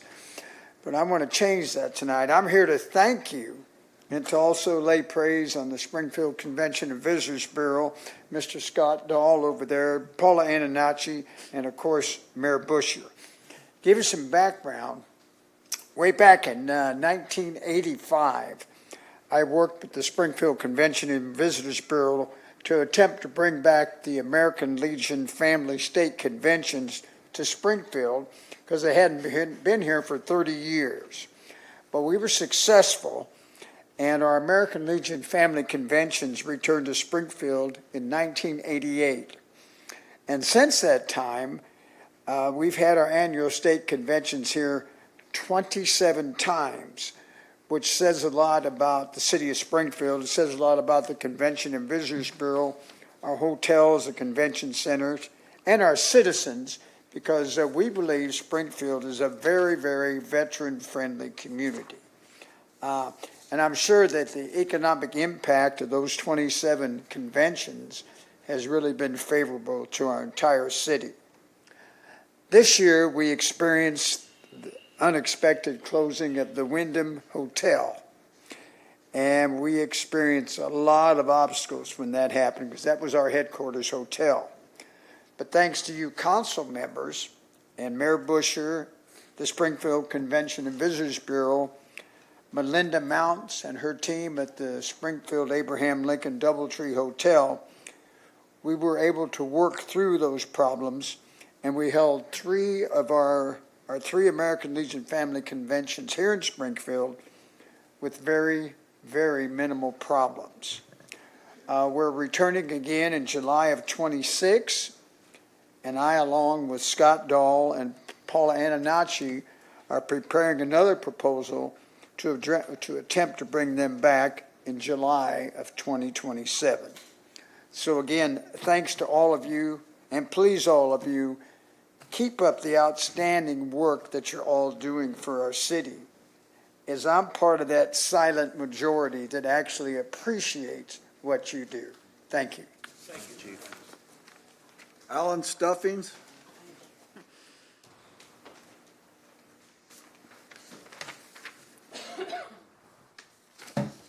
I want to speak about a water service line issue I had. I had sent some photos, receipts, and bills to my alderwoman Jennifer Notariano, and also to Alderman Gregory and Williams. I hope you got them. Yes. It was my first time publicly speaking, so bear with me. I'm just going to start with reading the statute of which I'm basing my letter on today. I'm going to read that and then just read this letter off, and then that's all. So, under the Illinois Lead Service Line Replacement and Notification Act 415 ILC 51712, says utilities such as CWLP must replace and repair city-owned portion of lead service line during emergencies. The law prohibits partial replacement and passing emergency repair costs to the homeowner. The Illinois EPA revolving fund, which supports CWLP's lead line replacement program, requires the ability to cover all the costs for replacing the city-owned portion of the lines. While the program prioritizes Ward 2 and 3, it does not exempt the city from responsibility for emergency repairs in other neighborhoods. Now, I lost my job on October 29th, 2024. I was awarded unemployment benefits for 6 months. Those benefits ended on May 14th. Since then, I've been without any income for over 3 months and without a job for a total of 9 months. On June 16th, I contacted CWLP because my water pressure was very low. A waterworks employee came within a few hours and used equipment to confirm I had a water leak in my service line. He identified the pipe as older galvanized material. I only received a verbal acknowledgement of this leak, no written documentation. He didn't immediately shut off the water at the main so I could maintain limited water pressure while I figured out how to fix the issue. I lived with very low water pressure for 10 days. I later spoke with CWLP, who explained that federal funding is available for water line repairs through the lead line replacement program, but only for properties that are located east of 11th Street. Even though funding exists for this type of repair, in the meantime, my next door neighbor allowed me to use his hose connected to my hose on my house to give me water pressure. He made it clear this was temporary and needed to be resolved quickly, showing his water supply reduced his own water pressure. With time running out and limited options, I began calling around for estimates and chose the lowest bid. It was $6,000. Because the contractor was backlogged, the earliest they could schedule the work was July 9th. On July 9th, the plumber began digging near the shutoff valve out at the street. They discovered the leak was located 12 inches from the valve between the sidewalk and the meter on city property. The leak was not in my yard, meaning the damaged pipe was part of the city-owned portion. It was extremely difficult to look at my paycheck or look at my checking account, which was only around $7,000, having to write a $6,000 cashier's check that day to pay the plumber. But I had no choice. I couldn't live without running water. I submitted the receipts and proof of payment and photos to the people I mentioned earlier. So, request the City Council reimburse the $6,008 I paid out of pocket for the emergency repair on the city-owned infrastructure. Pass a resolution affirming that emergency water line repairs on public property are covered citywide, not just in grant zones, and ensure CWLP staff give clear, accurate guidance to residents in emergencies like I had. And that's all. Alderman Gregory? So, this is in my older sister's ward, Jennifer Notariano. I haven't talked to her about this, but I am looking at the pictures, and I would just ask our Public Works, our CWLP, have you seen some of this information? They're aware of it. So it looks, to me, I'm looking at the pictures, it looks like it's on our side of the property. Doug, you want to come up, please? It looks like it's on our side of the property. I know, Todd,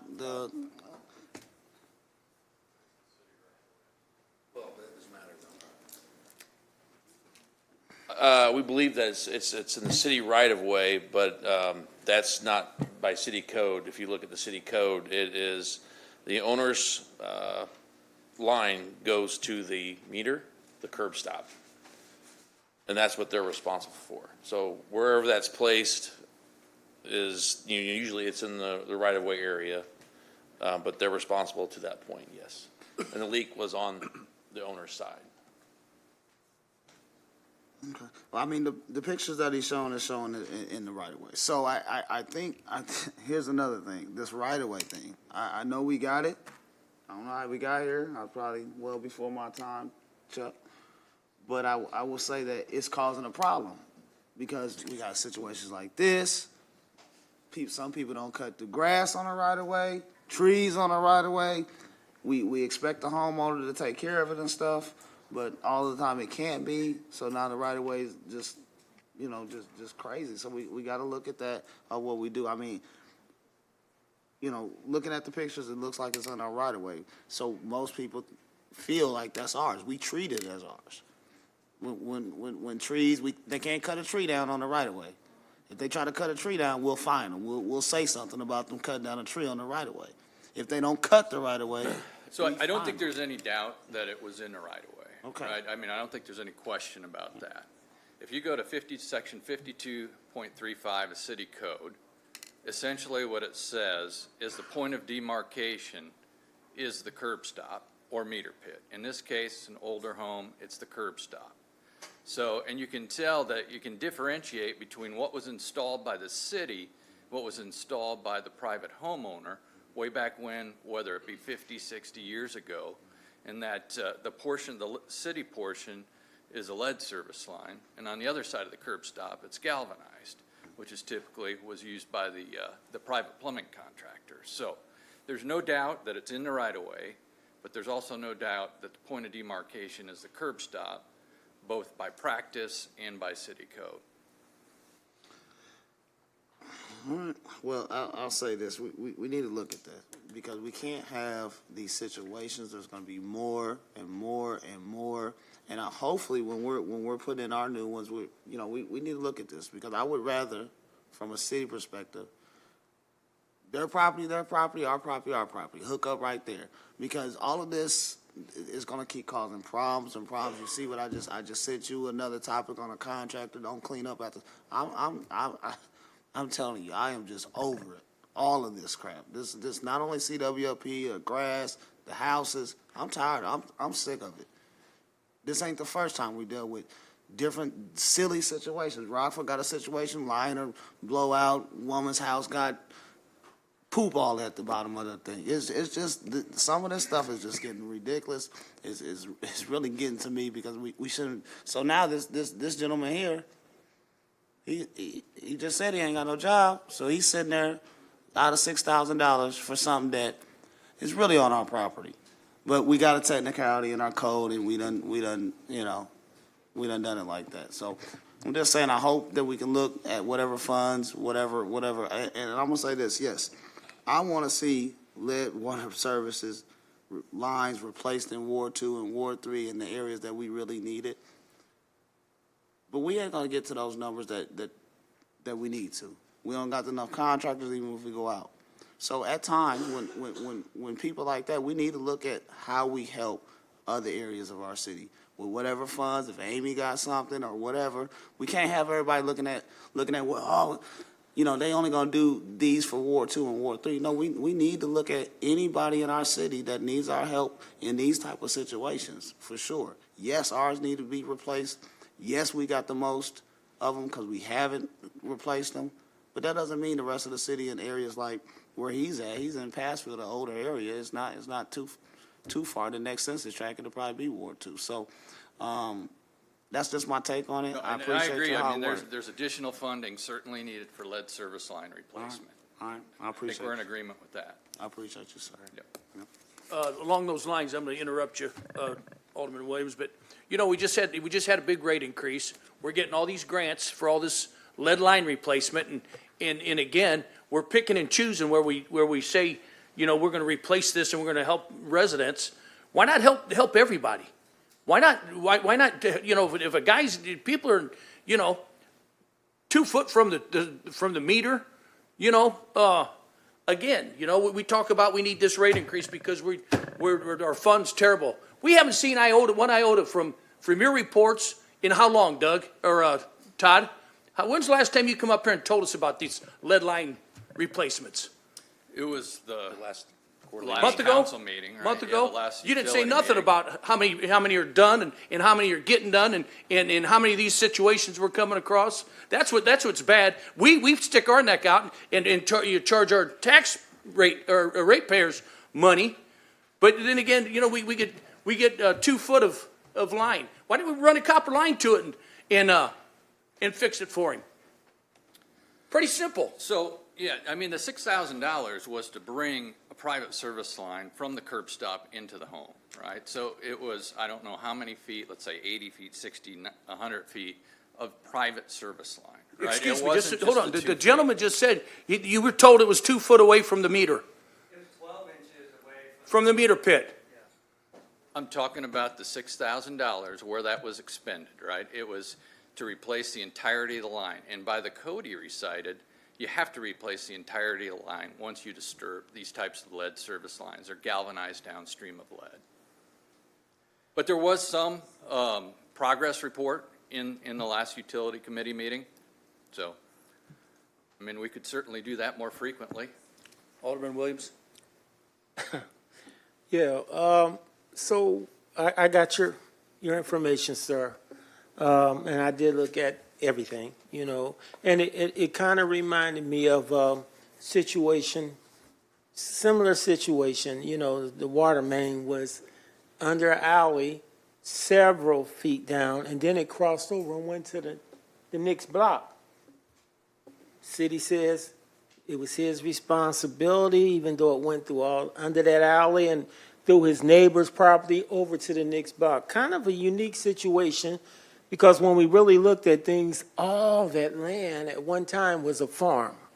So that's how it got like that. Then as the years built out the blocks, he never had water problems. The people that lived before him probably never had them. No one thought we would ever have to deal with it, but we did. And what's scary to me right now is I think we're going to end up with a bunch of him. I think as we progress and start trying to do things up to code with our lead pipes or whatever, we're gonna run into that. You know, these kind of situations. Now, your buddy Mike Williams says, "Don't you yell at Todd." That's my friend. So I'm not yelling at anybody because they done enough yelling.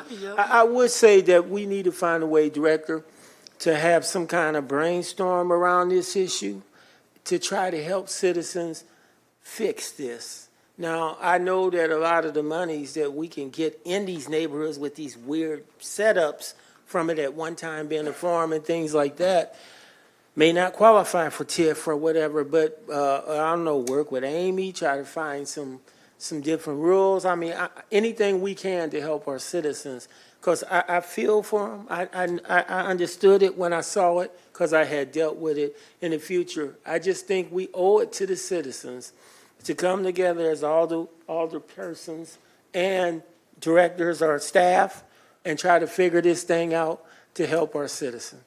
And that's my recommendation, Mr. Chair. I know it doesn't do much for you tonight, but you have made us aware, and it brought back that memory. This guy had to eventually sell the property. Today it sits abandoned and overgrown.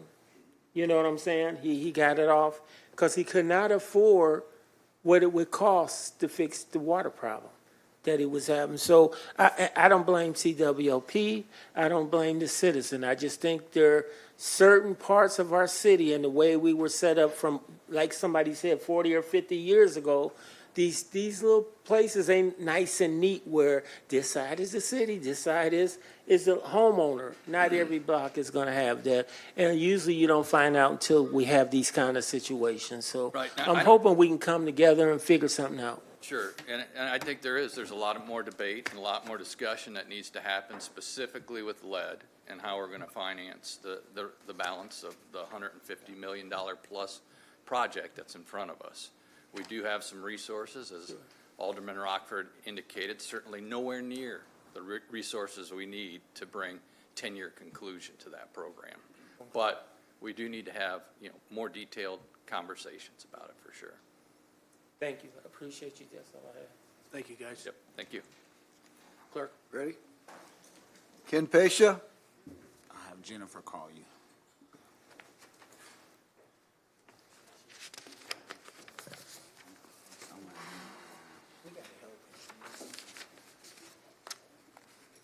Well, I hope everybody will take a moment to celebrate with me. Q2 Massage reopened, guys. What is that? You want to go look at the ad that's up? Fresh young girls. It's almost like they don't care. If the city's got to bark, why aren't we biting? These people are mocking us. They're mocking you and your authority. They have been open the entire time. They've been taking clients under the auspices of being closed. And now that they've reopened, they're right back on Skip the Games. They're right back on other websites advertising young women. I mean, at some point, it's just kind of got to bother you guys that people don't take it seriously. Whether it's massage parlors, whether it's landlords. I mean, I've heard multiple times tonight where I'm like, it's almost like someone should be keeping track, right, Ralph? Like with these contractors with the lawns, it's almost like we should be able to register these people and keep track of them in a reasonable way. It's absolutely ridiculous that we're one of the only 3 major cities in Illinois that don't have a landlord registry. Naperville, Champaign, and us. You can go less than 50 minutes to Bloomington right now. All the concerns that a bunch of people will bring up in comments out in the world, it's going to cost more money, it'll get passed on to the tenants. It's $65 to register a building. If you can't afford $5,000 for repairs in escrow or set aside for your building, you shouldn't be a landlord. I mean, this is very simple. We shouldn't have out-of-town conglomerates, LLCs. I read the article. You asked, why would we need to contact these people? Why shouldn't we go through the city? Why should we have to dig through property records? Why should I have to check and dig through an LLC? Do you know how LLCs work? I know you do. All of us do. And we know how they're utilized to keep spinning around and keep this bad ownership running. Do you know what it's like to not get a lease from your landlord? You know how many places on the east and south side? Heck, I had that happen in Hawthorne Place. That's what happens around here with these landlords. They abuse people. They kick people out. You want to ask why your unhoused rates are like where they are? Find out why those people are homeless, and I guarantee you it's not because they didn't try their damnedest to keep their home. It's because you have the kind of landlords that will take your money, not give you a receipt, not give you a lease, and then they'll go get you evicted. And what happens? Nothing. Absolutely nothing. Another person gets shoved out, and these landlords continue to run slum properties, terrible properties filled with roaches, water damage, black mold. The list goes on. And it's infuriating to me that this is continual, that we keep finding ways of avoiding that conversation. But repeatedly, just like last week when No Triana brought it up, that kind of situation could have been avoided. Old Town could have been avoided. Valley Vaughan. I mean, come on. You guys all know these places. I don't have to keep bringing them up, but the idea that I have to keep bringing up a landlord registry when you guys as a city should have already considered this. This is not a complicated procedure. We can have inspectors going into these places because they are putting human beings in these homes. People shouldn't be forced to live in squalor. They shouldn't have to go digging through property records while they work full-time jobs, take care of 2-3 kids, trying to figure out health care, the loss of LIHEAP, the removal of Medicare, the removal of SNAP here in the next year. I mean, at what point do we take seriously the people who are out there suffering beyond the idea of just keeping our donors happy or avoiding the real tough fights? Because quite frankly, I think the really tough part is if we had more oversight over these kind of things, a lot of these problems would be avoided. You wouldn't have to worry about lawns getting mowed if the landlords were forced to mow them. And if they didn't, we nailed them with fines, heavy ones. And then if they didn't pay those fines, the teeth come out. Why is a prostitution parlor allowed to reopen?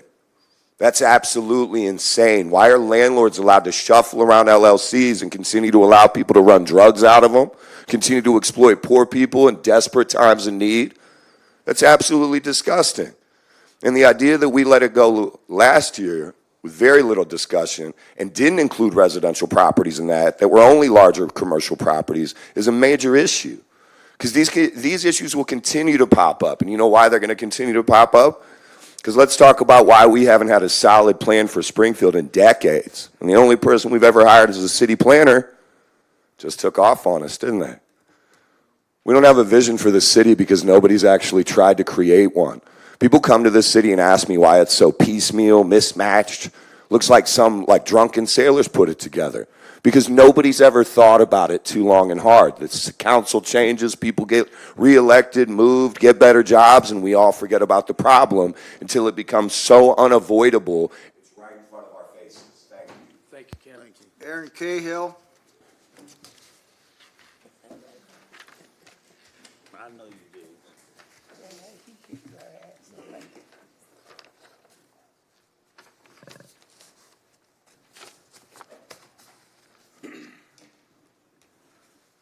Hey, y'all. So, actually, what he brought up actually kind of piggybacks off of what I got. I piggyback off him, really.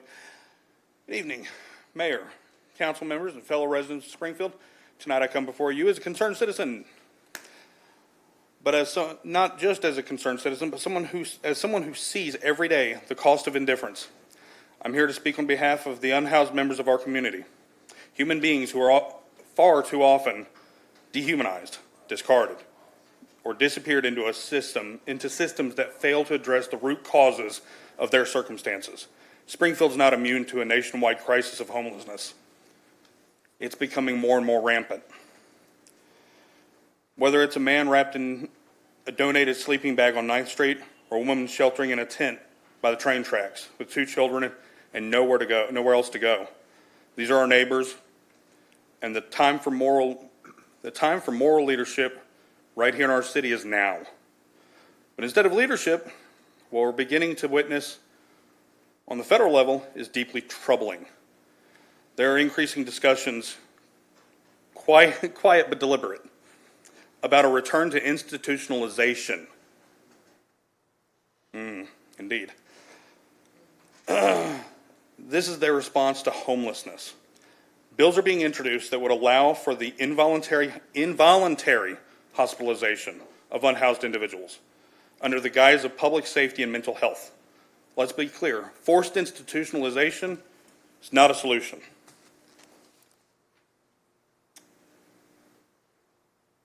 There it is. It's a regression, if anything. History has shown us that warehousing people in institutions only serves to isolate and stigmatize. It does not heal anything. It does not provide housing, employment, or community. It creates more trauma, especially for those struggling with mental illness, substance use, or the long-term effects of poverty and systemic injustice. This is not the path Springfield should follow. Instead, we must double down on evidence-based, human-centered approaches, such as housing-first models, increased funding for trauma-informed care, accessible transitional housing, and wraparound support services that meet the people where they are. We need more than police responses to mental health crisis. We need clinicians, outreach teams, and peer support specialists embedded in our response systems. We need zoning that welcomes affordable housing, not weaponizes it against the poor. And we need to speak truth to power at the federal level, rejecting any policy that would treat poverty like a crime and homelessness like a disease to be quarantined. Springfield has the opportunity to be a model of compassion. Let us not allow our silence to be complicity. Let us invest in hope, in homes, and in humanity. I urge the council and the mayor to publicly oppose any federal initiatives that support institutionalizing the unhoused, and instead adopt a local resolution affirming Springfield's commitment to housing with dignity and care, not control. We cannot build a stronger Springfield while turning a blind eye to those sleeping in its shadows. I have a son, 19, in his first apartment, by the way. This apartment has been brought to the city's attention multiple times.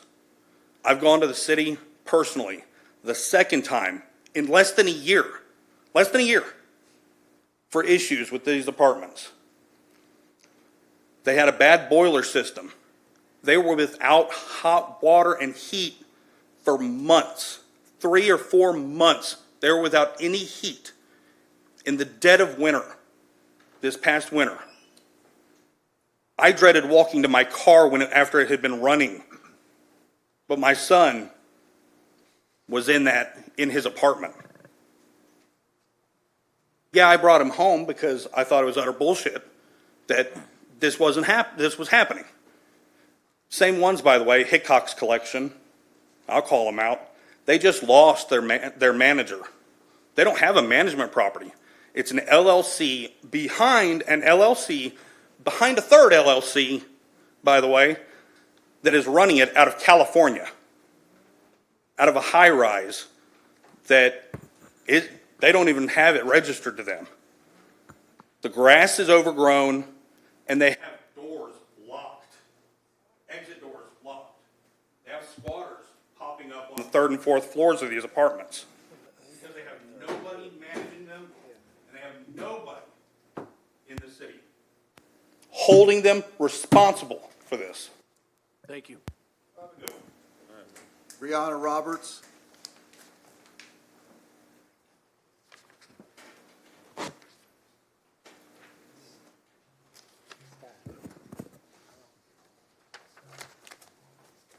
It's going to feel like we all conspired to speak on landlord registry because mine's also about that. But first, I want to talk about Lincoln Tower Apartments. I've contacted 2 aldermen about this, and I've only gotten a response from one of them, so thank you, Sean, for responding back. My boyfriend lives there, and he is currently dealing with a pest infestation in his apartment that is not his own doing. It's fleas. He doesn't have any pets, and he's reported this 5 times to the apartment manager over 22 or 28 days now, and they've done nothing. The last time he reported it to them in person, face to face, they actually showed him an apartment above his. It wasn't even his own apartment. They took pictures of somebody else's apartment, brought these photos to him and said, no, we're actually going to charge you because your apartment is not following our lease guidelines. And then argued with him when he told them that it wasn't his apartment. And then last time we were there, after we've looked through the lease and we've looked through the Illinois tenant rights and we've figured they're violating his rights, he's within his rights to either legally break his lease because they broke the lease, or he can hire his own extermination company to come in and would take it out of the rent, but they were threatening him with eviction if he were to not pay his full rent. We don't know what to do. We have a meeting with Barb Jones tomorrow morning, but when he went to go speak to Vicky, the apartment manager, she assured him that we work really well together. So I don't know how we're supposed to trust that this meeting is actually going to go really well and that this inspection is actually going to work in his favor if she is alluding to them being buddies and that it's going to be fine on their end. I also want to say, I personally have dealt with bad landlords in the past, and I will go ahead and say his name. His name is Greg Zessin. He is through Springfield Property LLC, and I'm sure there's many other LLCs attached to his name.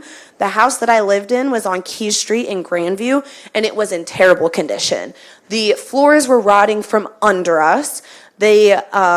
When we had somebody come in because our walls were infested with ants, they had to go into our crawl space and they said, oh yeah, I just want to let you know that the floor in the bathroom is about to rot out. 2 weeks later, the floor from under me fell, and we were told that it was our fault for not reporting it earlier when the guy who came into our crawl space said that he's warned Greg Zessin about this twice in a year and a half. Our plumbing was so bad that it was backing up into our front yard, and we had to get plumbers to dig a hole into our front yard and scoop sewer out of our yard. And this man is still operating, and he's still a landlord, and I have plenty other stories from other tenants that match mine. This is the reason why a landlord registry is more than important in this town.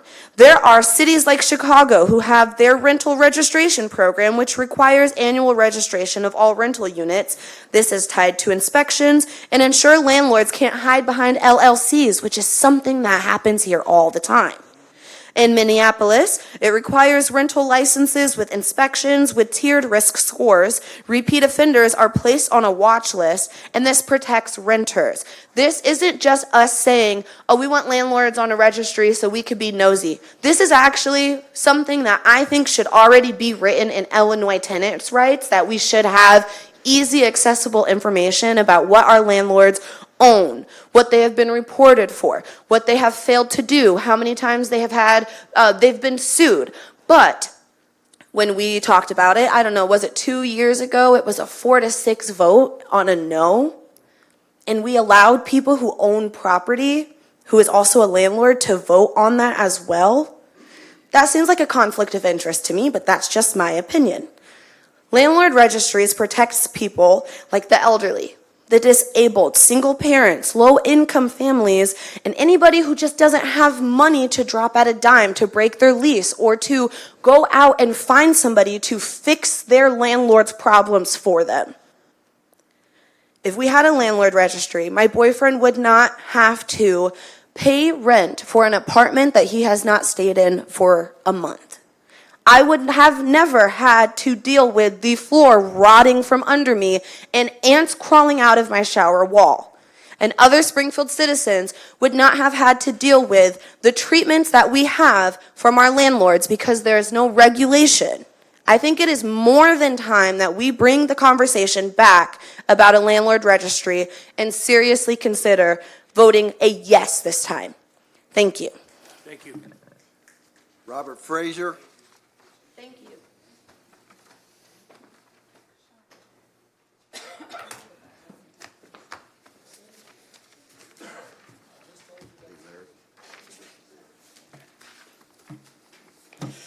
Good evening. I want to thank the mayor and her administration for all the work that they're doing to bring the community together. I was at last night's event, and it was amazing, and there's a lot of good things there that are happening. It's much appreciated. But it's not enough, because we're working from the outside in where we should be working from the inside out. In fact, the people that need to have their voices heard never get heard because they're never asked, because we don't go to them. We have no way of communicating with them because, to me, in my opinion, are all the person's salaries are part-time salaries, so far that I've checked. And a lot of the different communities that I see that are doing good work, they pay their aldermen full-time salaries because they got full-time jobs. And their jobs are 7 days a week. They can't go to the grocery store. They can't go anywhere without being accosted by a constituent or someone in their communities about problems that they have. In fact, with me running the CSA program, I can't call my alderman when I got 100 people standing in the line because he's at work. He can't witness it. Nobody can witness it except for me, because I'm dealing with the people that are indigent, poor, and they're just simply trying to wear clean clothes. And of course, CSA is still working hard at trying to be a positive influence to the poor indigenous people, not only homeless, but the working poor. Still, we average people living in the house, 3 to 4 people. Actually, it's 3.5 people now, and they're still making under $1,000 a month that they're expected to take care of all of their costs. I mean, we got to realize at some point that poverty is real, and it's not going away unless we just do something about it. And we do something that we're always going to have poor people, but in the way we're heading in the economy today is going to be even more based on our trajectory. We're going to AI, we're going to robotics, we're going to all of these things which eliminates jobs for people that are marginal. How do they live? What's next? More poverty. So what do we do with these people? Just ignore them? And, the problems don't go away. But I would certainly like to see the aldermen be able to spend more time and be compensated for their time a little bit better, so that they can really dig deep in the inner circle of our city, Ward 2 and Ward 3, and all over, where people are coming from all over that just don't have the wherewithal to even take care of something as simple as cleaning their clothes.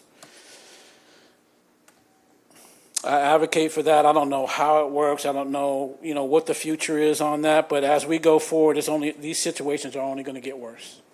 They're not getting better by themselves because we don't address them. There's no way that we're going to be able to create a situation unless we do it intentionally. If we don't make an intentional effort, people like me go away, and there are no services in, and we got civil unrest with people, then what? Then we wonder why people are so hurt. We're talking about things that one side of the community is doing well, they're enjoying it, they're having parties, and the other party doesn't even have clean clothes well enough to even come outside. They're so ashamed, embarrassed.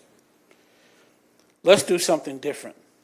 Let's do something where we have people that are committed to the communities, and from what I've read, the only person that is between the people and the administration is the alderperson.